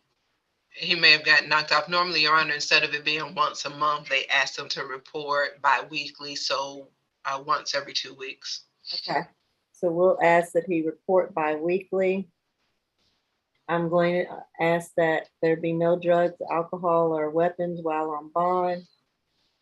I'm going to ask that he take, I'm sorry? Oh, I'm sorry. That was at the jail, Your Honor. Oh, no. 1 day anger awareness course. Stay away from 3090 Monroe Way in Alpharetta. And no further contact with Mr. Vaginar, I believe, who is the victim. Anything else? Judge, what was the total bond amount? Was it 6,000? 6,000, yes, SOB 6,000 pretrial. SOB pretrial. Thank you. Next, we have position 3, Mr. Burke.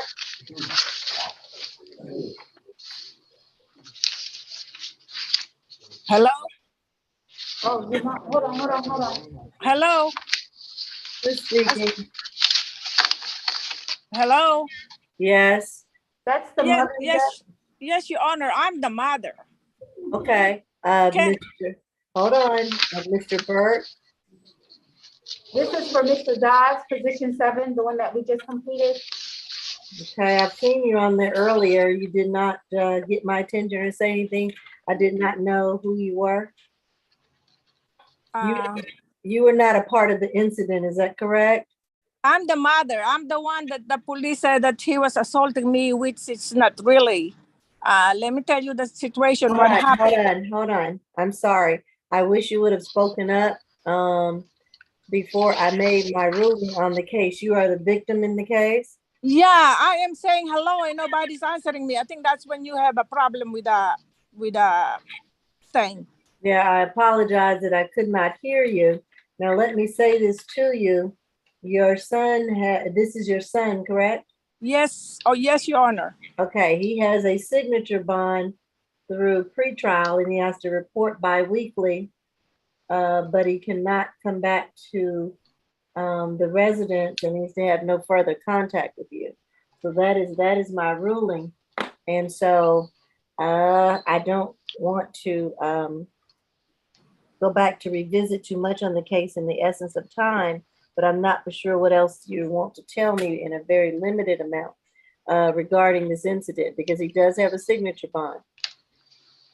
Oh, so I cannot tell what happened.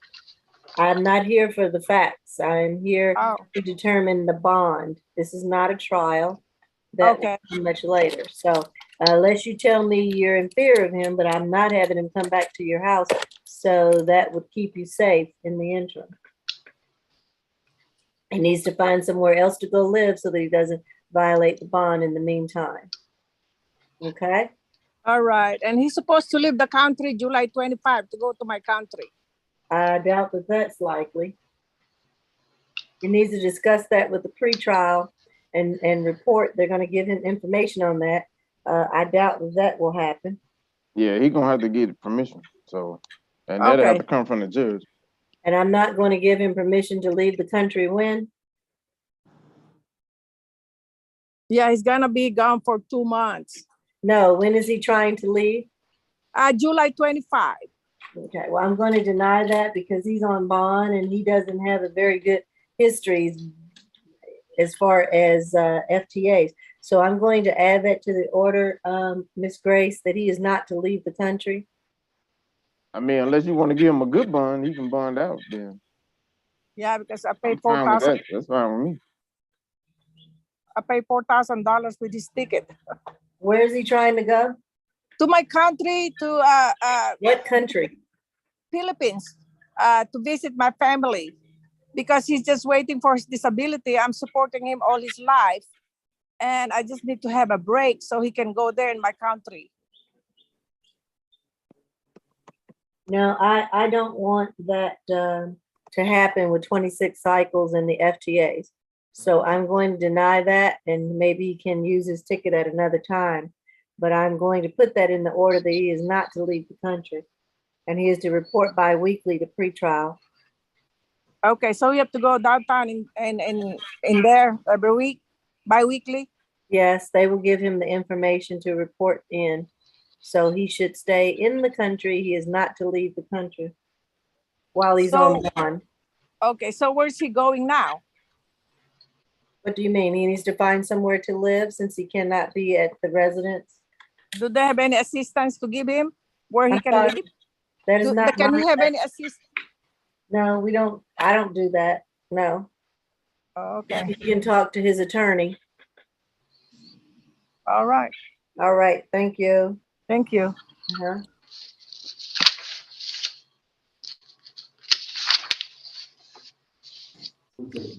All right. Who do we have next, Deputy?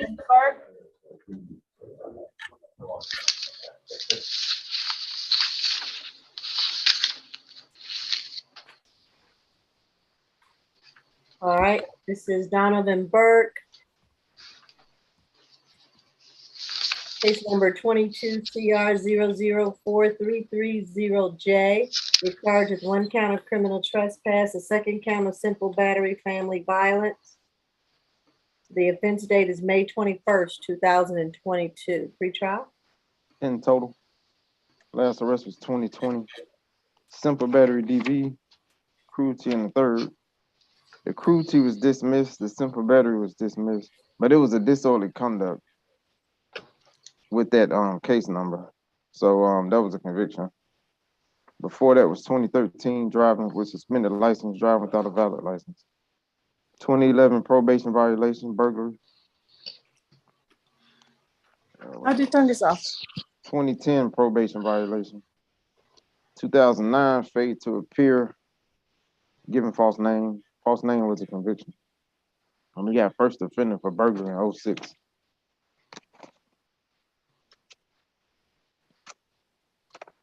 All right. Thank you. Ms. Falk? Yes, Your Honor. This occurred on May 21st, 2022 at 1598 Mosley Place. That's Mozley. Officers spoke with Ms. Tamara Ridley, and that is Tamara. Ridley, Ridley. She stated she had been in a dispute with the defendant, who is the father of her children. He came to that location to pick up the children, and she did not want to let him in the home. So she sent the children outside to meet with their father. At that point, the defendant became upset and then tried to enter into her home forcibly by using a screwdriver to attempt to pry open the window.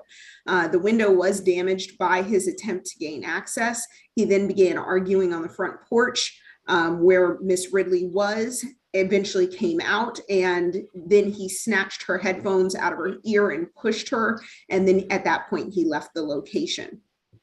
So the concerns here for the state, Your Honor, is that 20 CR case that was actually 20 CR 001829E. He was convicted of disorderly conduct. He was charged in the accusation for simple battery and disorderly conduct. They were both against the same victim, Ms. Tamara Ridley.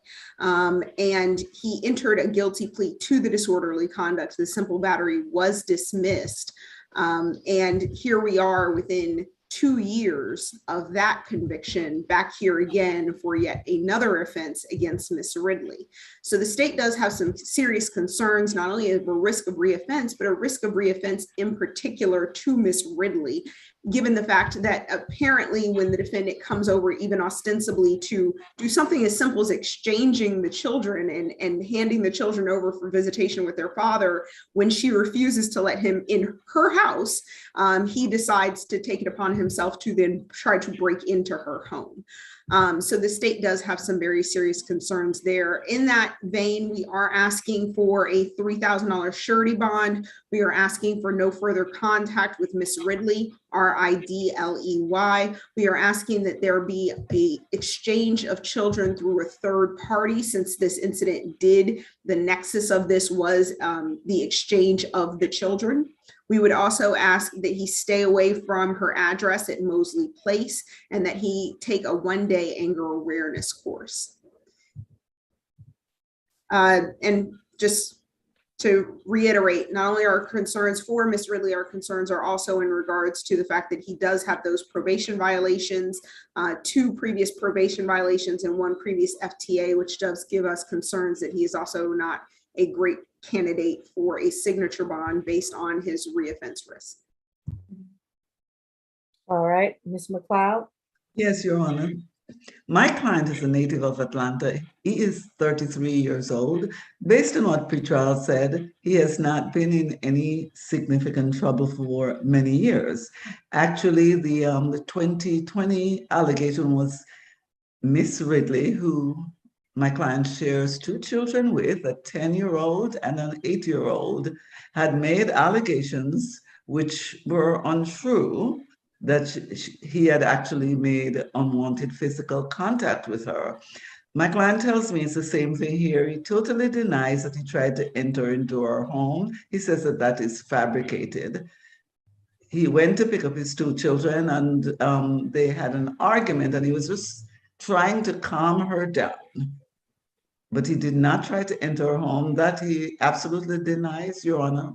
The court will note that he does not, while he has a record which is old, apart from that 2020 allegation, there's nothing on his record for quite some time. He is gainfully employed. He works as a mechanic for Ryder and has been doing so for some time, Your Honor. And he does have these 2 children that he is taking care of. Doesn't have a lot of money to pay for bond. So I would ask the court to consider giving him a signature bond, because I still think he's a good candidate, because the allegation that the failure to appear or violation of probation was a long time ago. He's much older now, and all of that is behind him, he tells me. So based on that, I would ask the court to consider giving him a signature bond, and if the court thinks he's not a good candidate, then as low a bond as possible. Thank you, Your Honor. All right.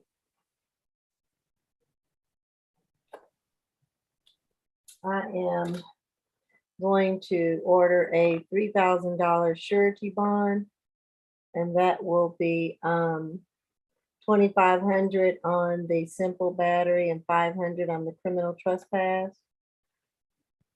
I'm going to order stay away from 1598 Mosley Place. No further contact with Tamara Ridley.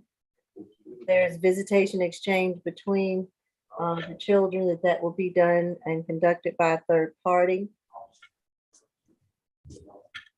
And I'm going to order the 1-day anger awareness course. And no drugs, alcohol, or weapons while on bond. Judge, can I say something?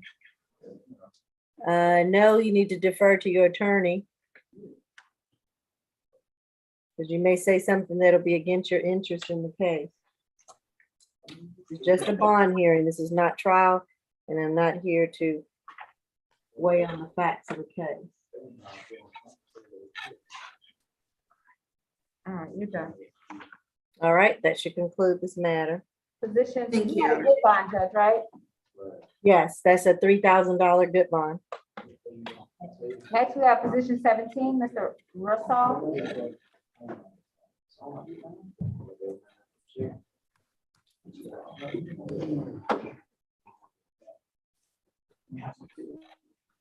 All right, this is 22 CR 004325Y.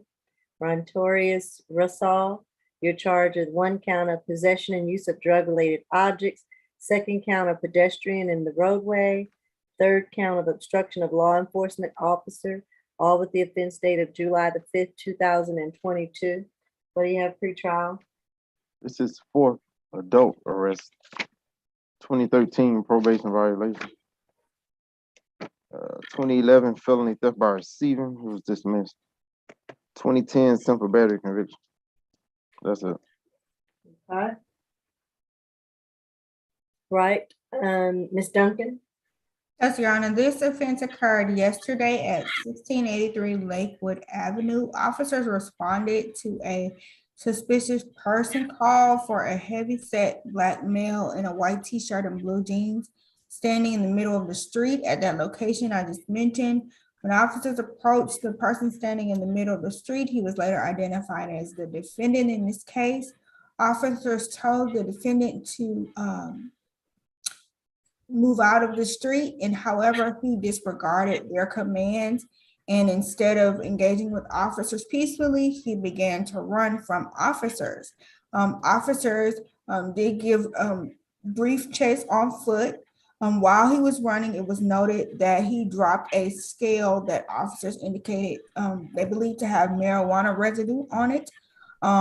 He eventually was caught by officers and later handcuffed, and he had to be taken down to the ground.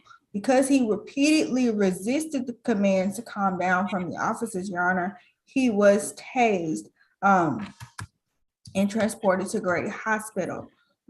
Given this defendant's history, Your Honor, with a simple battery conviction and a probation violation arrest, we're going to be requesting a $1,500 split bond. That's a $500 signature bond for both the pedestrian and roadway and the possession and use of drug-related objects, and a $500 surety bond for the obstruction of a law enforcement officer. With no further contact with that officer, A. McCormick, McCormick, stay away from that incident location on Lakewood Avenue. No alcohol, drugs, and weapons, and no further violations of Georgia law. Nothing further from the state. And what is the location on Lakewood Avenue? He was just in the middle of the street near that location, so that is the location that was given. Okay, but it's not a home or a residence, it's just in the middle of the street. I can check to be sure for the record, Your Honor, one moment. I don't know about a stay away in the middle of the street. At that location, Your Honor, there is a Chevron gas station. Okay. All right. Go ahead, Ms. Kim. Yes, as pretrial services recommended, we would like to request for a signature on bond. He has qualified unsecured judicial relief. His last probation violence was from 2013, Your Honor, and that was his last arrest. There has nothing going on for the last 9 years, and he is 29 years old, and he has his own place. He has 3 children.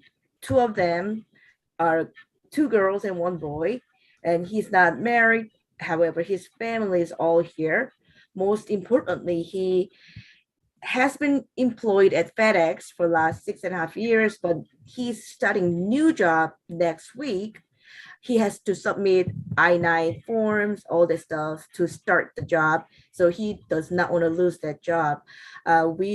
He has a 9th grade of education, and I believe that he is qualified for signature on bond, Your Honor. Thank you. Your Honor, just to clarify for the record, my apologies, the state will not be seeking a stay away from that incident location. And if I might quickly add, even though the probation violation is remote, it is within the 10-year period. Nothing further. All right. I'm going to order the signature bond for $2,000. And I'm going to order that signature bond through pretrial. And the breakdown will be $1,000 on the obstruction, and then $500 each on the possession, drug-related objects, and pedestrian in the roadway. That'll be a total of $2,000 signature bond through pretrial.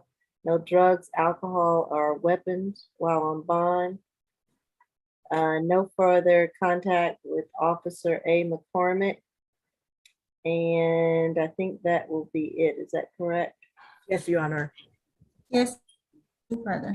All right. Next, we have position 6, Mr. Colt.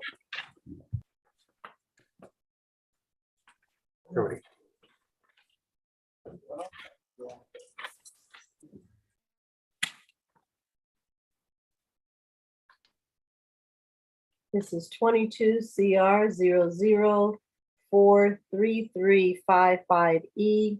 Mr. Is it Stephen or Stephen Cody? Correct. Correct. All right, you're charged with 1 count of battery family violence, the 2nd count of criminal trespass, both with the offense date of July the 5th, 2022. You have anything pre-trial?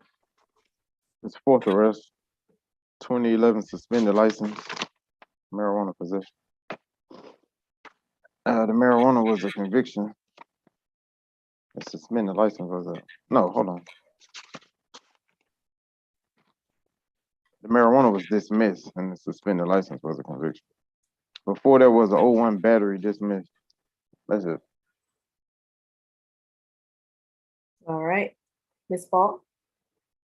Yes, Your Honor. Let me just make sure. Okay, my audio is on. I just wanted to make sure. This incident happened back on July 5th, 2022. So yesterday at approximately 10 a.m. The incident happened at 137 Summer Terrace Lane.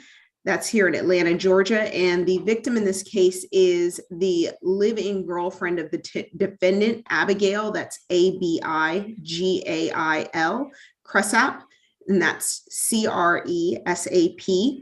Ms. Cresap stated that she was in a verbal dispute with the defendant, which then escalated to him choking her by coming from behind her and placing his forearm and bicep around her neck. Officers did observe visible injuries to Ms. Cresap's neck, which did correspond with her statement. Additionally, she did speak with our victim advocate. She stated that the defendant had, when he choked her, she did actually briefly lose consciousness. She stated that once she passed out, the defendant let her go and left her where she was. The victim also stated that this has, I believe, let me just double check what I'm looking at here.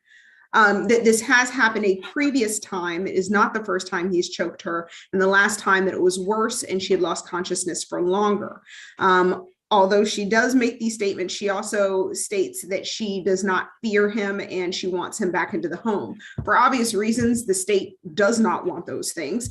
We think it is very serious that she was choked to the point of losing consciousness, so serious that we referred this case to the DA's office for charges of aggravated assault strangulation, and we are waiting on the DA's office response to our request based on not only the marks on her neck, but her statement regarding briefly losing consciousness, which, as Your Honor knows, all fits within the context of the charge of aggravated assault strangulation.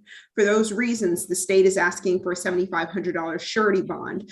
We believe this is a very serious offense. It has happened previously, according to the victim, Ms. Cresap.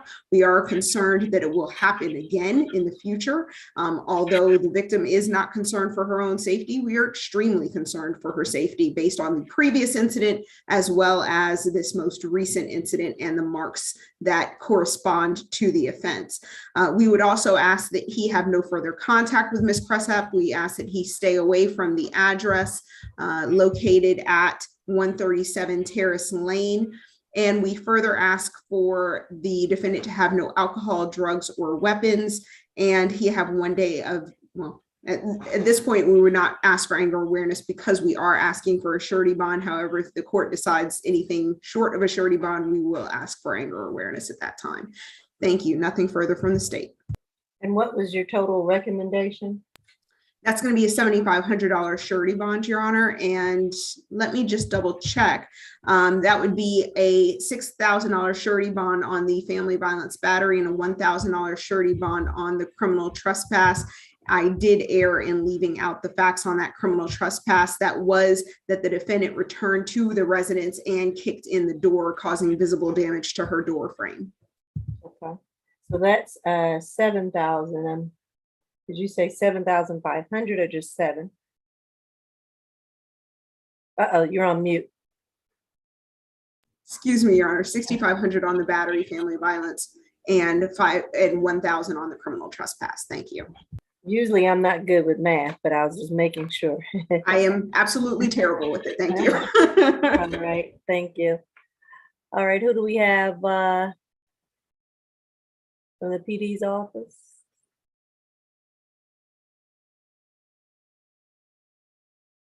Your Honor, that would have been Miss Samia. Oh, Ms. Giddings, okay.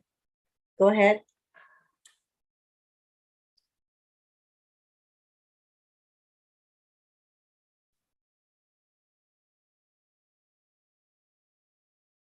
Uh-oh, hope we haven't lost your audio. Still no camera.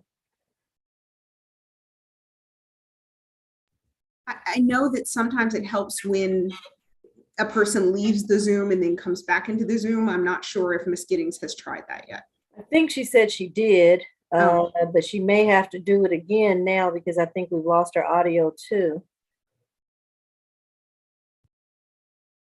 If you can hear us, Ms. Giddings, you want to sign out and come back in again? Because I think we've lost audio and camera now.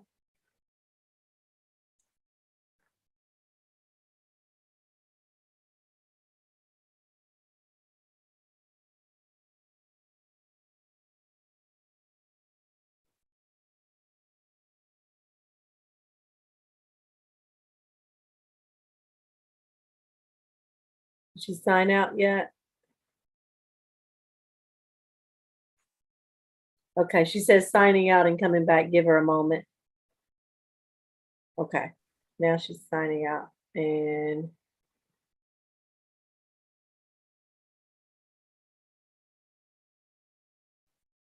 Your Honor, after you finish with that, one client can South Annex go. Miss McLeod. okay.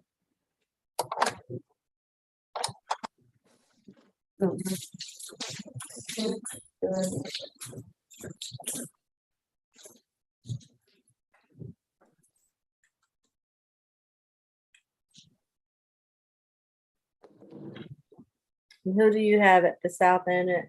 Position 14, Miss Neves. Miss Neves. All right, Alexandria Neves, case number 22 CR 004320A. You're charged with 1 count of simple battery family violence. The offense date is July the 4th, 2022. First arrest. Thank you. Ms. Duncan? Yes, Your Honor. In this case, the incident occurred at 2991 Middleton Road. Middleton is my apologies, Middleton Road. In this case, the defendant is 20 years old. The victim is Christopher Barlow. Common spelling for Christopher Barlow is spelled Barlow. In this incident that occurred, officers were dispatched on a dispute call. When they arrived, they spoke with Mr. Barlow. He advised officers that he called the police because he was involved in a physical dispute with the defendant in this case, where it began as a verbal dispute, and she continued the dispute and escalated by hitting him several times in the head with a lotion bottle so hard that the lotion bottle burst and caused lotion to be sprayed on other parties that were in the room, notably Miss Sandra Robs. There were some injuries sustained to Miss Neves. However, the reports indicate and the warrant indicate that those injuries were not sustained as a result of anything that the victim, in this case, Mr. Barlow, did to the defendant. They were a result of a separate incident that occurred after the fact. In this case, given the nature of the offenses alleged and the fact that they live together, we're concerned that there's a risk of reoffense in this case and possibly intimidation of the victim because they are in a relationship. In this case, we're going to request a $3,500 surety, no further contact with the victim in this case. It is come to my attention that they do share a child. However, we're going to ask for third-party contact, a stay away from the incident location of 2991 Middleton Road. And 1 day anger awareness, no alcohol, drugs, and weapons, and no further violations of Georgia law. Given the serious nature of the offenses alleged, we're concerned about the intimidation of this particular victim and the risk of reoffending, given that they do live together, Your Honor. Even though this is her first offense, we would request that the court agree with the state's recommendation. Nothing further from the state. Okay. Your Honor, my client is 20 years old. She is the mother of a 2-year-old child, and the alleged victim is not the father of that child. My client tells me that the alleged victim was actually the aggressor. He was the one who kept baiting her and coming at her to escalate the situation. Your Honor, she does not wish to have any further contact with him, but she does need a one-time escort to go back and retrieve her belongings from that particular location. She is employed, Your Honor. She tells me she's working on her GED, expects to get it soon, but she works all the time, she tells me, and takes care of her 2-year-old daughter. She has no record, Your Honor. This is her first arrest. Based on that, I would ask the court to consider giving her a signature bond so she can get out of jail and go and take care of her child. And of course, she does want that one-time police escort to retrieve her belongings from the location, and she has no problem with no contact with the alleged victim. Thank you, Your Honor. And I just want to clarify that the incident location is in fact a relative's home. It doesn't appear to be the residence of the parties involved in this incident, Your Honor, and it was communicated to our victim advocate today by the victim that they share that one child. So the state is not clear on the legitimacy of the child. However, since the child is involved, we would ask for third-party contact and also an additional stay away from wherever they reside together. Nothing further. The child is not his child, Your Honor. He is neither the biological or the legal father of that child. All right. I will go ahead and order a signature bond in the amount of $3,500. Signature bond through pretrial. I will order no drugs, alcohol, or weapons while on bond. Order stay away from 2991 is it Middleton Road. I will order no further contact with the victim. One-time police escort, I think, was requested to get into Yes, Your Honor. items. Okay. One-time police escort. And I'm going to leave off the third-party exchange since it's not his child. Thank you, Your Honor. I won't order that. The state has no objection, Your Honor. Okay. Anything else I need to take up?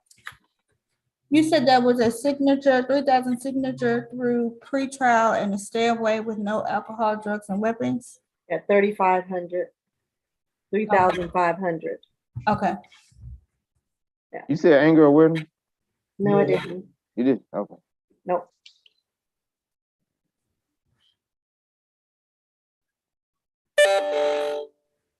Anything else? No, Your Honor.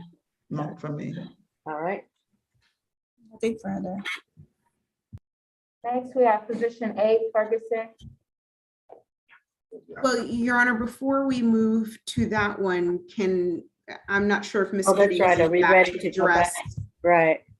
Let's see. Who do we have?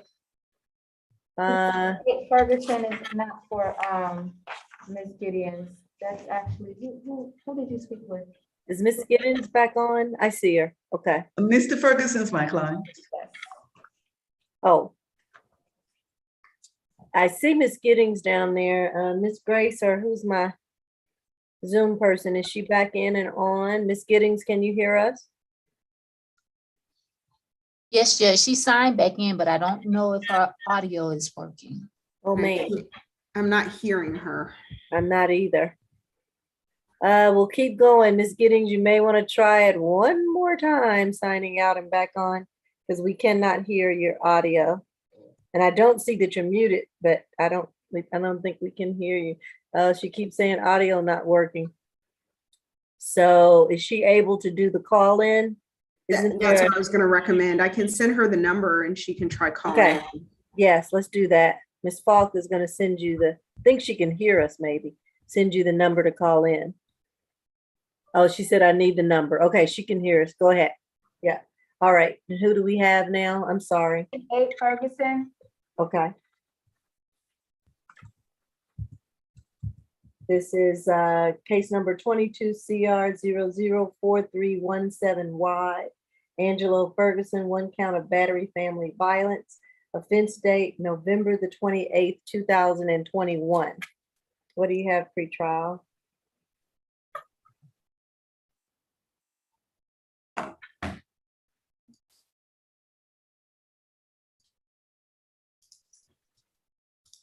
Pretrial?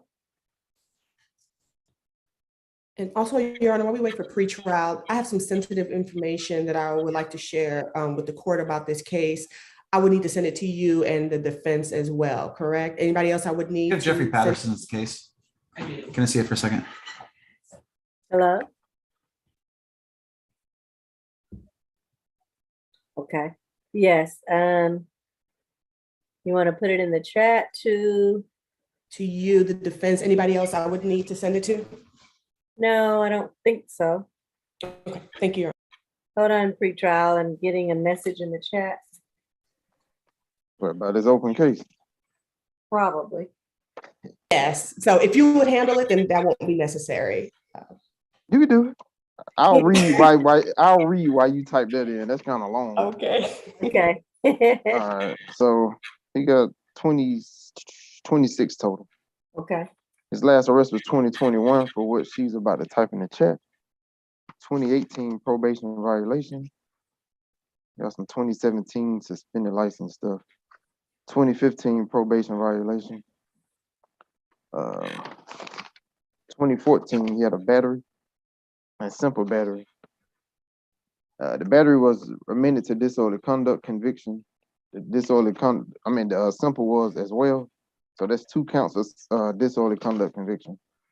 2014 FTA, 2012 probation, 2009 probation.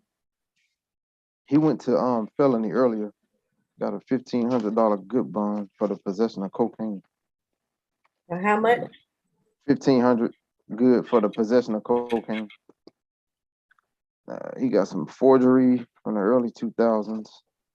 That's all. Okay. You gonna put a case number in there, King?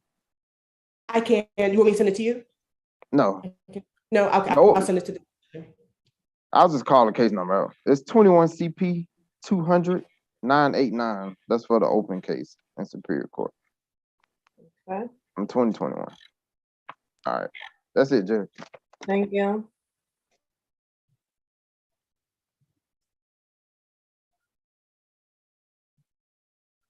And I sent it to Attorney McLeod as well. Yes, Your Honor, on November 28th of 2021 at around 5 a.m., officers responded to 1211 Grant Street Southeast in Atlanta. They were dispatched to a woman being hurt in a domestic dispute. Upon arrival, they met with Bunshelda Ferguson, Bunshellda, Ferguson, Ferguson. And she stated that she went into her brother's room to talk to him about something that was bothering her, and he pushed her to the floor. Eventually, she came to. She's not sure how long she was out, but when she came to, she had a bloody gash on her forehead. When she went outside to call the police, her brother, who's the defendant, was still there. But by the time the officers came, he was no longer at the location.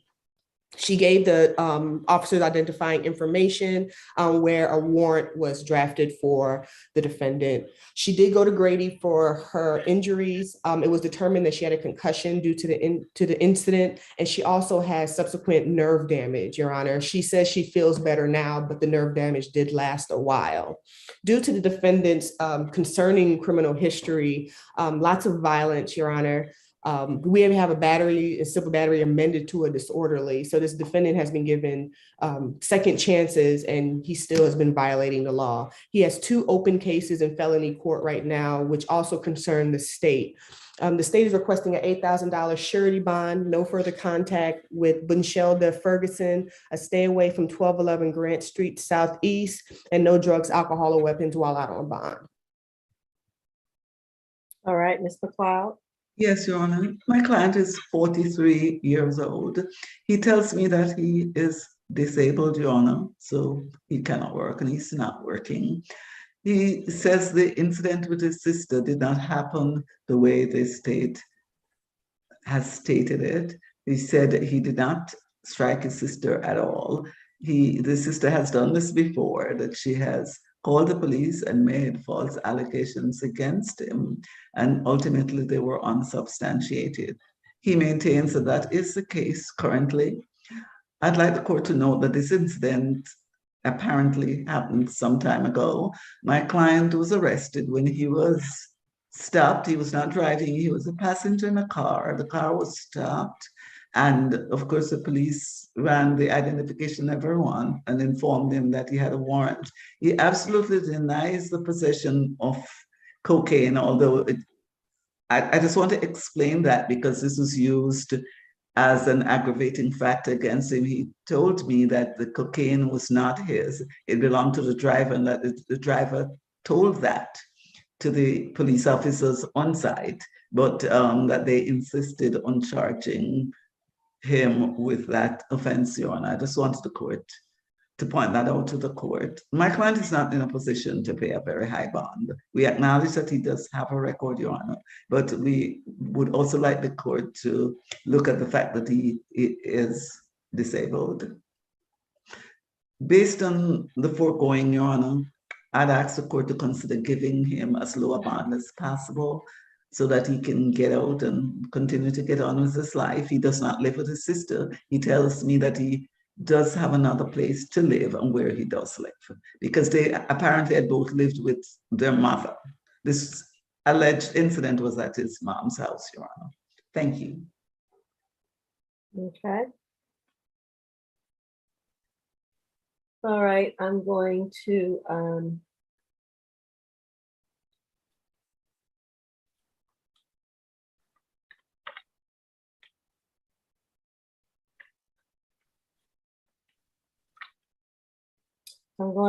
order the surety bond in the amount of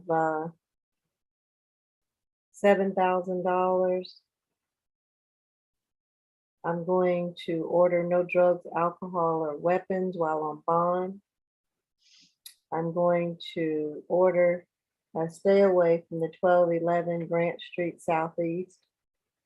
I'm going to order no further contact with the victim, Michelle Ferguson.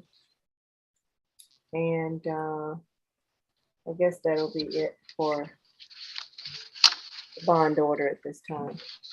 $7,000 surety bond. Thank you, Anna. Okay. Your breakdown, Judge. I'm sorry? What's your breakdown? Oh, I thought it was only one charge. No? Oh, I have two charges. Maybe one of them is. How many charges do we have? We only have one, the battery, family violence. The other cases are upstairs. Okay. Yes, that was Oh, my the other understanding case as is well. transferred. Okay, thank you. Uh-huh. Next, we have position number 18, Mr. Shannon, you're done, Ferguson.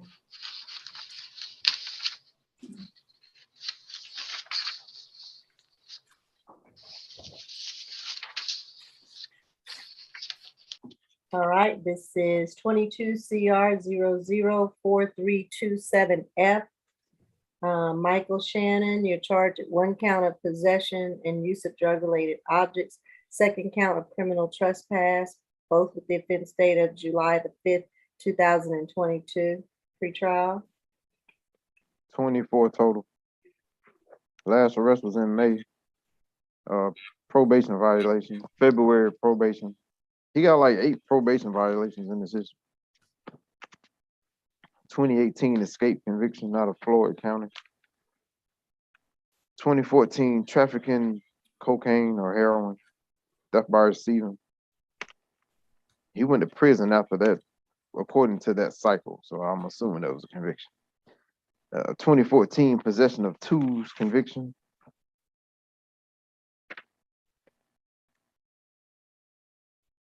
2013 entering auto, criminal trespass, misdemeanor theft by taking. 2013 probation. Yeah, that's it. Okay. All right, Ms. Duncan. Yes, Your Honor. In addition to what pretrial has stated, I do want to make it clear for the record that on March 31st, 2022, this defendant was convicted of criminal trespass, and that conviction was for this exact same location. Given that, the incident location for this offense, Your Honor, is 1222 West Marietta Street Northwest, which is a Chevron gas station. On yesterday, officers were dispatched for a criminal trespass call to that location, and they were flagged down in reference to an unknown male looking into people's cars and asking people for money at that location. Once officers spoke with the clerk of the gas station, they advised officers that he had been given several trespass warnings about this location, Your Honor, and had been told not to come back. However, he continues to return and to speak to other customers as well as enter the store. In this case, Your Honor, officers did note that the defendant had several pairs of pants with him, and upon search incident to the arrest, they those pants, a glass pipe fell out of one of the pants pockets. The officers felt it necessary to note that this defendant has had several returning arrests for this location and criminal trespass warnings for other locations around Atlanta, notably at least 4 in the past year. So we do have an extreme concern for the risk of reoffense, especially given the fact that he was just convicted of criminal trespass against the same location, Your Honor. All of these cycles, 24, only go back to 2011, and there are majority convictions for criminal trespass and escape. So we're concerned that this defendant, it may also be a flight risk and not a good candidate for a signature bond. There is a preset bond in this case of a total $3,000 surety. That's $1,500 per charge for the criminal trespass and the possession of drug-related objects. The state is going to ask that that remain as set, that this defendant be issued a stay away from the incident location of the Chevron gas station at 1222 West Marietta Street Northwest. No alcohol, drugs, and weapons, and no further violations of Georgia law. Nothing further from the state. Okay. Yes, Mr. Shannon is 29 years old, and he was born and raised here in Georgia. He has his parents, but he does not have anybody who can bail him out from the jail. And he has not had any employment because of his being in jail for a long time. And he actually is currently homeless. So I requested social worker services to visit so he can help them. And also we are requesting for BHET so that way he can get further support and resources to help him out. We would like to request for a very low bond of maximum $1,000, Your Honor. He has no financial resources to pay for the bond. Thank you.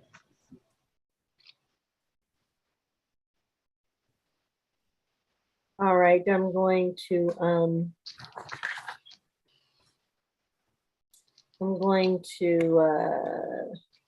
lower the bond to $2,000 surety bond, and that will be $1,500 on the drug-related objects and $500 on the criminal trespass for a total of $2,000. No drugs, alcohol, or weapons while on bond, and a stay away from the Chevron location, 1222 West Marietta Street Northwest. All right, you done. Position 12, Lockett. Before we move on to position 12, I just want to reroute us back to position 6. I'd really like to finish that case out. Can you hear me now? Yes, we can hear you now. Okay, I'm going in and out. I'm not sure what's happening, but we're gonna try and Oh, get through this. we can see you now. Yes. Did you hear the history earlier? Yes, I did. Can you get it right this time? Huh? Asked if you could get it right this time. Who is that speaking? I believe that is the victim in this case, Your Honor, but I would ask her to hold any comment she has until she is recognized by the court. Yes, I don't know who that is. Pre-trial, just give me the total again. Fourth arrest. Fourth, okay. Yeah. All right, 20. I'm recalling 22 CR 004335E, Mr. Stephen Cody. Again, the state, give me your recommendation, Ms. Falk. $7,500 surety bond, that's $6,500 on the battery, family violence, $1,000 on the criminal trespass. No further contact with the victim. Stay away from the location at 137 Summer Terrace Lane, Atlanta, Georgia. No alcohol, drugs, or weapons. Okay. And do I have the victim on the line? You sure do. All right. Can you, if you're going to address the court, I need to see you, please. Yeah, can you see me? Nope.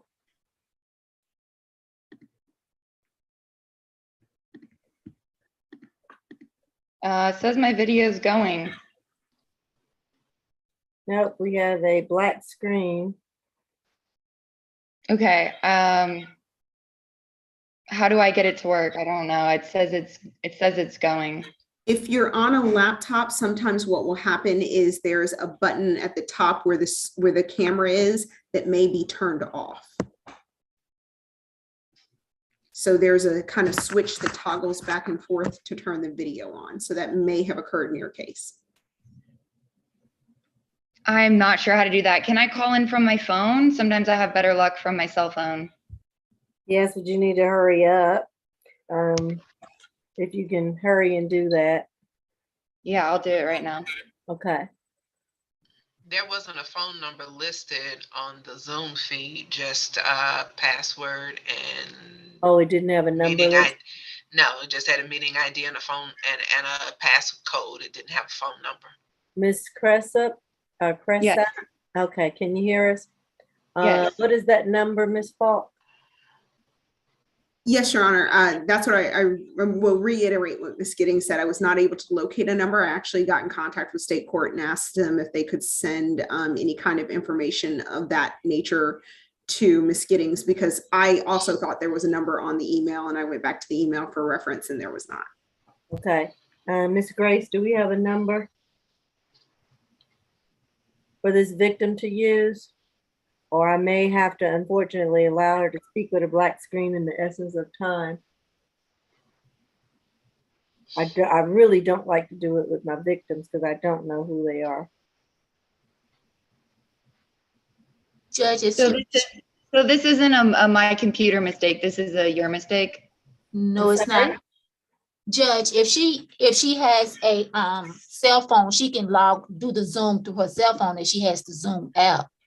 But there's not a phone number to dial in. You just log into the Zoom app. Okay. Your Honor, if it would speed this process up, I just contacted our victim advocate. She has confirmed that this is the same voice she spoke with earlier today in regards to the case, which is the information I passed along to the court. All right. Thank you, Miss. And I'm sorry to mispronounce your last name. Pronounce it for me. Miss, is it Cressup? Cressup. Okay. Yes, I'm going ma'am. to go ahead and allow you to speak, Miss Cressup, but let me swear you in, even though we don't have the camera. Raise your right hand for me. Do you affirm that the testimony that you're about to give is the truth and nothing but the truth under the penalty of perjury? Yes, ma'am. All right. What would you like to tell me about this case? Couple things. First thing, it's Cody, not Coat. And second of all, how important is pretrial? Because I mean, he really messed up his pretrial, and I feel like that's probably pretty important. So I'm glad that he corrected himself. Thirdly, I wrote a statement. Am I able to read that? It's pretty brief. You wrote a statement to the victim witness advocate for the solicitor's office, or just you're saying you wrote a statement? Just me personally, I wrote a statement that I'd like to.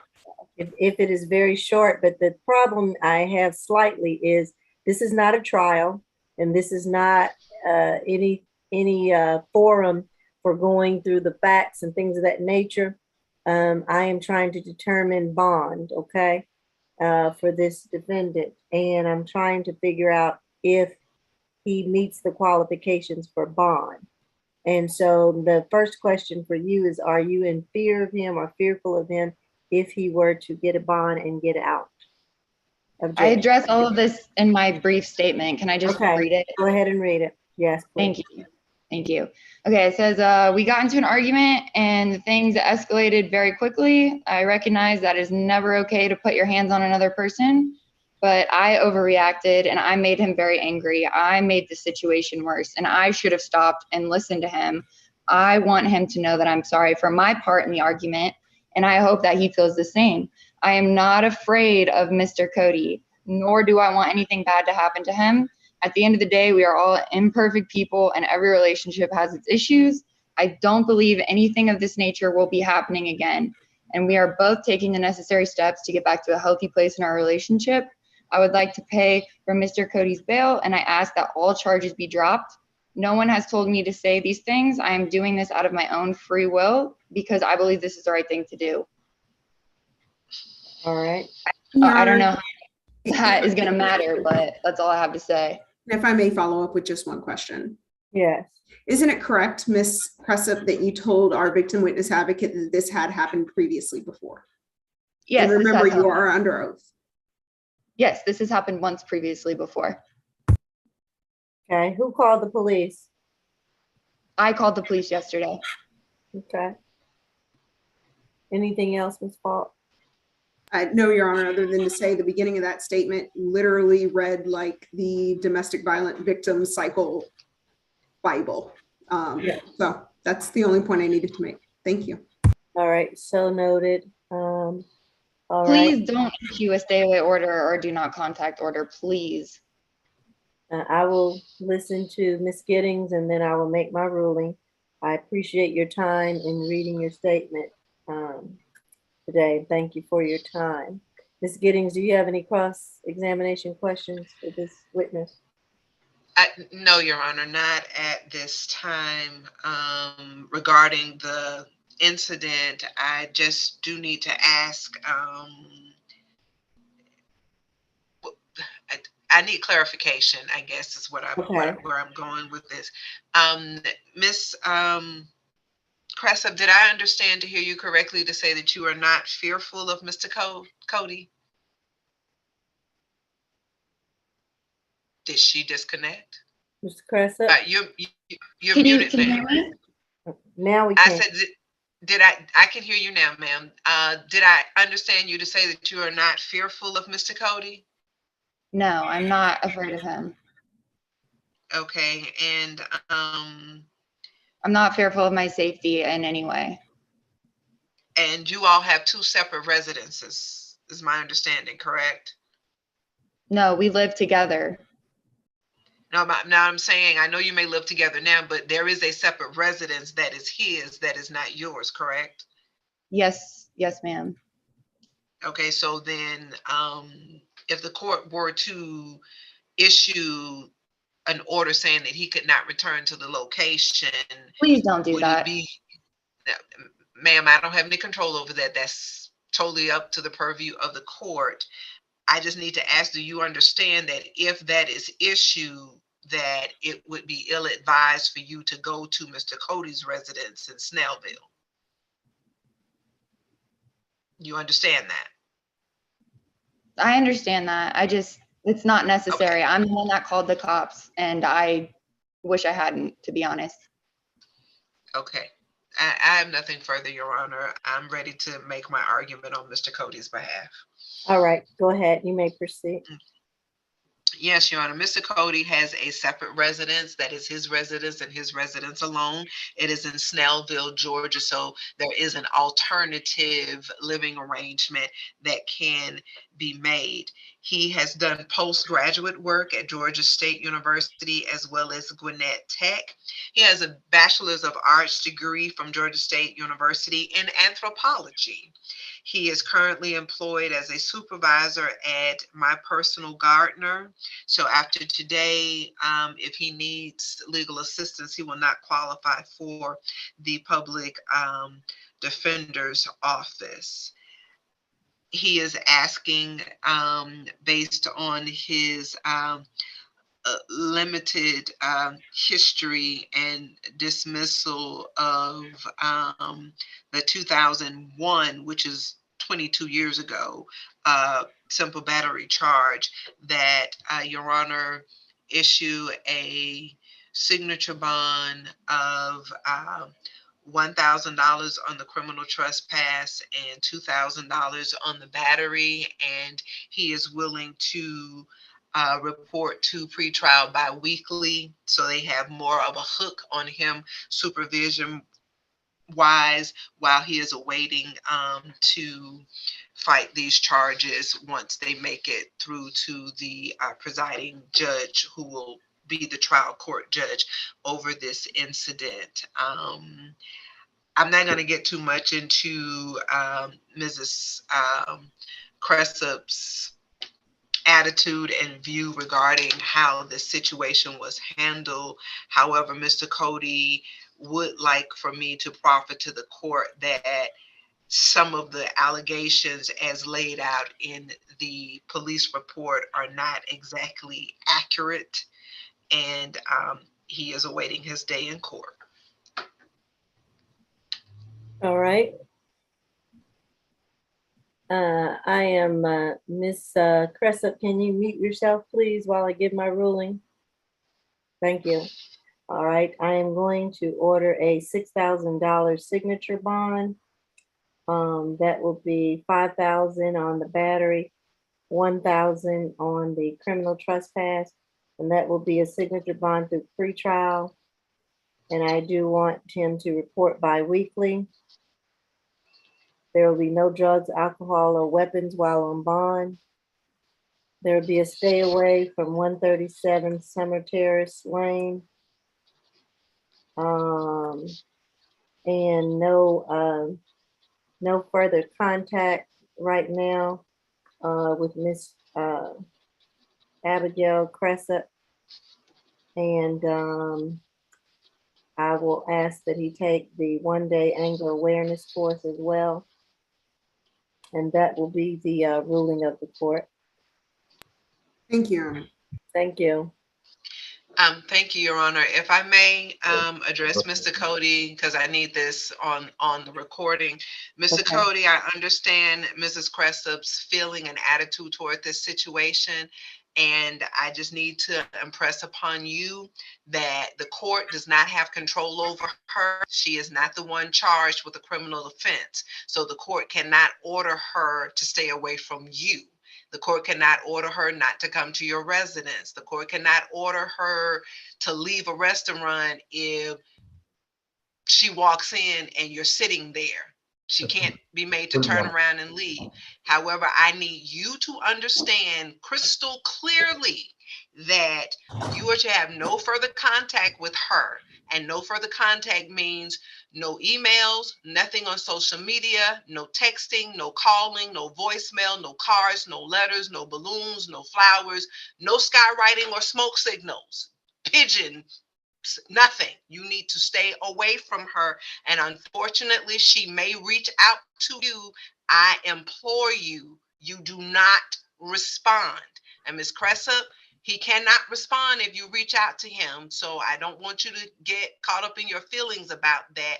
As his attorney and having his best interest at heart, he needs to stay away from you, and you need to respect the court's ruling, because he can be charged with aggravated stalking if he is found in violation of his bond condition. That is a no bond felony, and he will literally sit at the Fulton County Jail for up to 6 months without seeing a judge and without having a bond. So if you do not want to cause any grief to this situation, you need to stay away from him, and he has got to stay away from you and have no contact with you unless and until a judge makes a different order in this matter.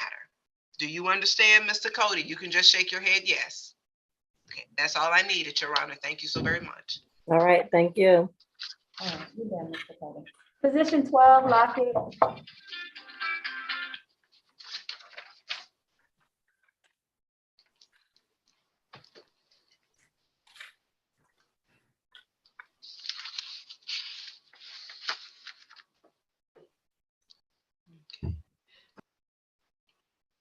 All right, this is case number 22 CR 004321C. Jimmy Lockett, you're charged with 1 count of criminal trespass with the offense date of July 5th, 2022. Through trial? 68 total. 68.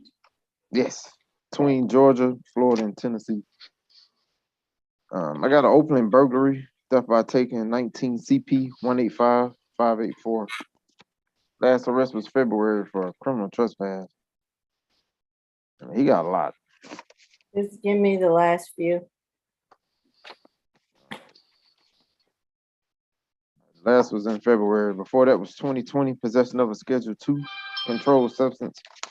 2019 FTA for trespass. Got another 2019 arrest for obstruction and criminal trespass. The trespass was a conviction. 2018 theft by taking, trespass.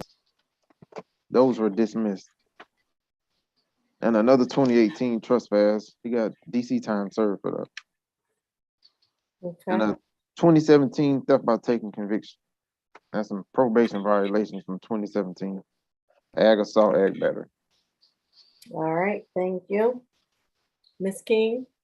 Yes, Your Honor, and I will also like to bring to the court's attention, the defendant has 2 open cases, a battery 14 CR 001714, and also an open burglary upstairs and a theft by taking 19 CP 185584. That is very relevant in these cases because while he does have a lot of criminal trespass convictions, he also has a lot of theft-related and violent convictions. He has an aggravated assault and aggravated battery conviction from 2007 among the plethora of criminal trespass convictions that he has. On yesterday, he was sleeping in the drive-through lane of the Ameris Bank, and the security guard, Mr. James Stoke, asked him to leave several times and he refused, which ultimately led him to calling 911. This defendant does not obey the law. He basically has a conviction every year for a plethora of different charges, some violent, some not. The state is requesting a $2,000 surety bond, a stay away from the Ameris Bank 494 Ponce de Leon Avenue, and no drugs, alcohol, or weapons while out on bond. All right. Yes, Your Honor. Mr. Lockett is 67 years old, Your Honor, and he was born in Louisiana. He came to Georgia about 4 years ago, and he has been homeless for the last 4 years. So we actually requested social worker services for him so he can get some help. Residential challenges that he has can be resolved. He does not have any employment. He has no family members. His education is, he has 4 years of college education studying the mathematics, and we understand the past history. So we would like to, currently there's a bond for $1,000 and we would like the court to keep it that way. Thank you, Your Honor.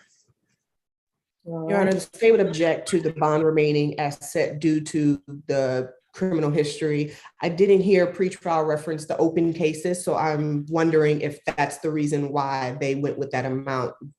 Having 2 open cases should not give you $1,000 bond, Your Honor. All right, I'm going to set that bond at $2,000. I'm going to order stay away from $2,000 surety bond I'm gonna order a stay away from 494 Ponce de Leon Avenue, the Ameris Bank. No drugs, alcohol, or weapons while on bond. Thank you, Your Honor. All right, thank you. Are you done, Lockett? Position 11, Hardy.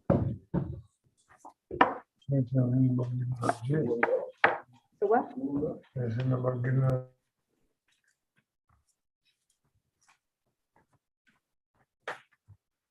Sorry.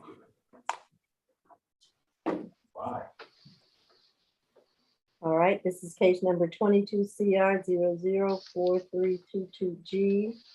Tyrone Hardy, you're charged with 1 count of criminal trespass.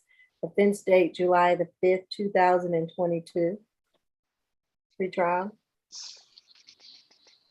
Second arrest. Last was 2021 for shoplifting. He's a resident of Alabama. All right. Ms. King.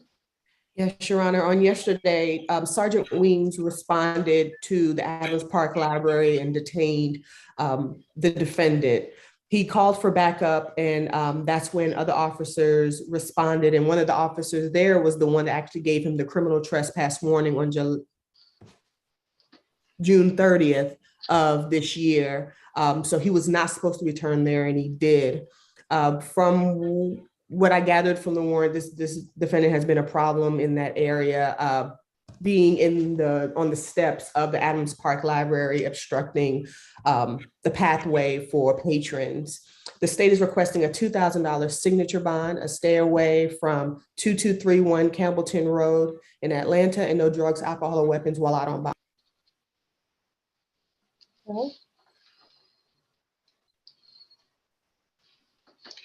The defense will concur, Your Honor. Can you hear me? Because I think my screen is frozen. Yes, I can hear you. Okay.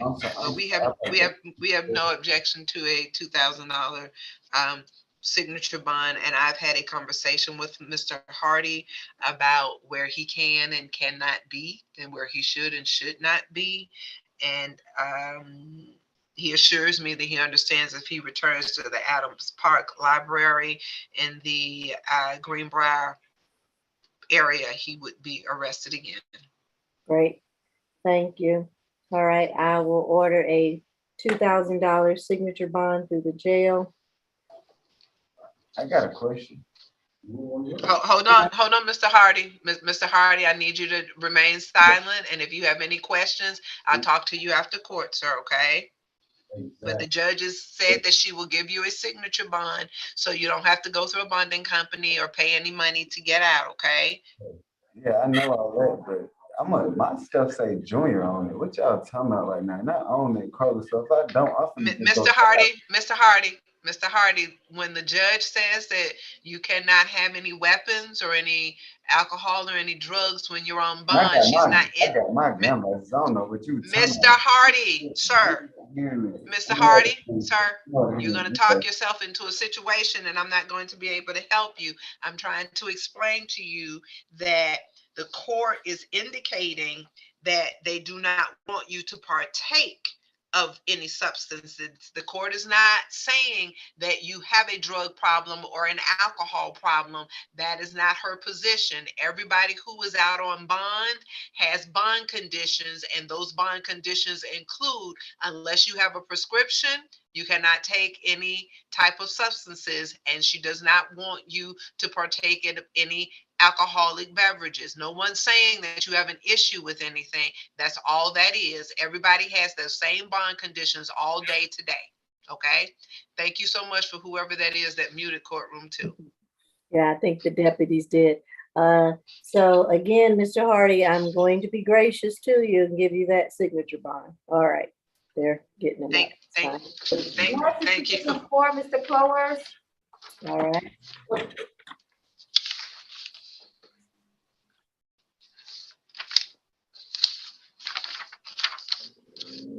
This is 22 CR 004332C, James Flowers. You're charged with 1 count of false report of a crime. Offense date May 8th, 2022. Pre-trial. 7 total. Last arrest was 2010 simple battery DV. It was dismissed. Before that was 2002 DUI conviction. He was recommended. Okay. All right, Ms. Falk. Yes, Your Honor. This happened on May 8th, 2022 at the Food Depot located 80 West Broad Street.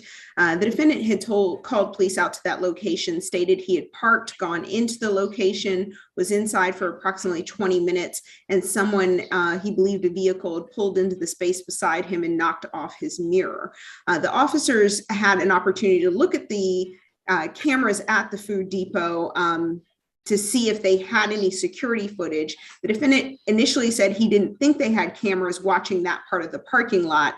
The cameras actually were watching that part of the parking lot, and the officer could clearly see Mr. Clowers arriving at that location, exiting the driver's door, walking around to the front of his vehicle and the passenger side, reaching inside, shutting the door, then going to the passenger side mirror, bending out of view of the camera, standing back up, coming back around and getting into the vehicle and sitting inside the vehicle until the police arrived, which completely contradicted his story to the police, which led to his arrest for false report of a crime. I am not even going to get into my thoughts on why this happened or what occurred, but based on the fact that he does not have an extensive history and based on the fact that his most recent history is almost 10 years ago, the state is recommending a $2,500 signature bond. We are asking that he stay away from Food Depot located at 80 West Broad Street. And those are the only conditions. All right. Yes, Your Honor.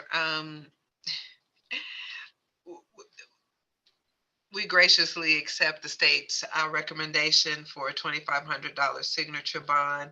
I will just let the court know that Mr. Clowers is a retired truck driver. He was forced into retirement due to an injury on the job and is receiving SSI as a result of that. And he did 2 years college at Fort Valley State University here in Georgia.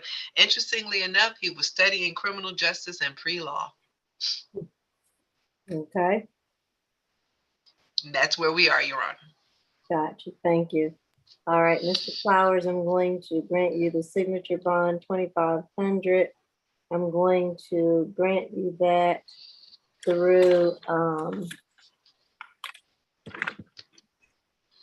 pretrial. And I'm going to order that you have no drugs, alcohol, or weapons while you're on bond, whether you're using or not. If you have any, if you have any prescriptions, that is fine, but just no usage of them as a condition of your bond. All right. All right. Good luck to you. I think their screen shows, did it or no?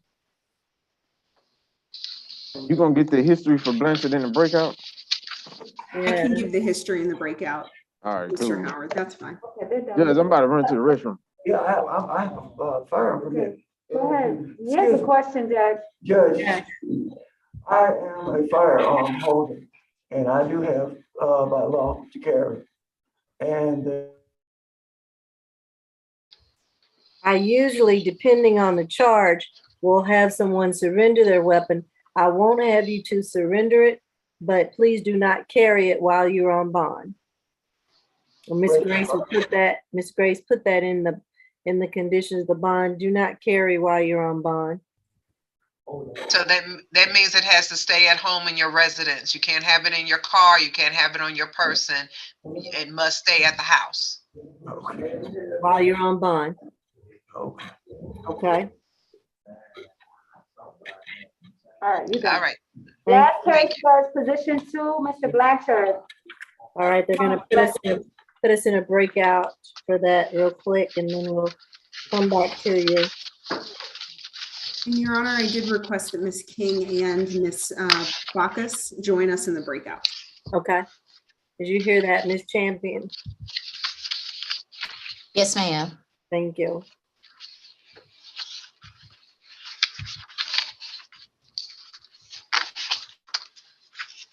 Your Honor, may I please join the breakout room as well?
Judge, you on mute. I keep forgetting when I come out of the breakout room. Can you hear me, Mr. Blanchard? Okay. All right, I think I've called your case, but I will do it again. 22-500-4329G. You're charged with 1 count of criminal trespass, family violence from July the 5th. And what I'm going to do, we've discussed your case a little, trying to do what we can to help you in this matter. We're going to, I'm going to order a $3,000 surety bond. I'm going to order that you stay away from your dad's house at 11500 North Fulton Industrial Boulevard. I'm going to order that you have no further contact with your dad. Let you guys do some cooling off, okay? So do not go to your dad's house. Do not have any contact with him. And I'm going to also order an MH evaluation and treatment recommendations. But I want you to begin, once you get out on bond, or to take your medication as prescribed. Can you do that for me if I put that in your bond conditions? I think hopefully the answer is I'll try, Your Honor, and we're going to get an evaluation and maybe they can help you with that or change it or do something. So please try to get some help with your conditions and with your medication, okay? Just try it for me. It just might work. But I'm going to order that you stay away from your dad right now. Do not go back around him and do not go back over there so you don't get arrested again, okay? So let's let you go ahead and go live with your mom or somewhere else, okay? And no other drugs, alcohol, or weapons while you're on bond except for those prescribed to you, okay? And good luck to you, all right? Okay. We're completed here in courtroom 2, Judge. Thank you. All right, thank you. Have a good one. You too. Thanks. All right, Judge, I'm gonna head on out. Don't leave us. No, I gotta go. I hear you. Have a good one. You too. All right. Can we go over the calendar, please? Yes, we are. Ms. Okay, Grace, thank you. you're ready, Ms. Grace? Yes, ma'am. Okay. Position number 1 is a $4,000 pretrial, pretrial bond. Position 2 is a $3,000 good bond. Position 3 is a $3,000 good bond. Position number 4 is a $2,500 pretrial bond. Position number 5 is a $4,000 good bond. Position number 6 is a $6,000 pretrial bond. Position number 7 is a $6,000 pretrial bond. Position number 8 is a $7,000 good bond. Position number 9 is an $8,000 good bond. Position number 10 is a $5,000 pretrial bond. Position number 11 is a $2,000 sign-on bond through jail. Position number 12 is a $2,000 good bond. Position number 13 is a $4,000 pretrial bond. Position number 14 is a $3,500 pretrial bond. Position number 15 is a $5,000 pretrial bond. Position number 16 is a $3,000 split bond, $2,500 good bond, and $500 sign-on bond through jail. Position number 17 is a $2,000 pretrial bond. Position number 18 is a $2,000 good bond. Position number 19 is a $5,000 good bond. Any questions or concerns? Nope, I think you got it right. I'm sorry, 19, did you say how much? 5,000. 5,000. Yeah, 5,000. 5,000. Okay, thank you. All right, see you guys next time. Everyone take care. Thanks, All Judge right. Mincy. Have a good day. Thank you. You all have a right. good one. Have a great All day. right. Judge, Bye-bye. I'll be sending them over. Okay, thank you. Bye-bye. Thank you.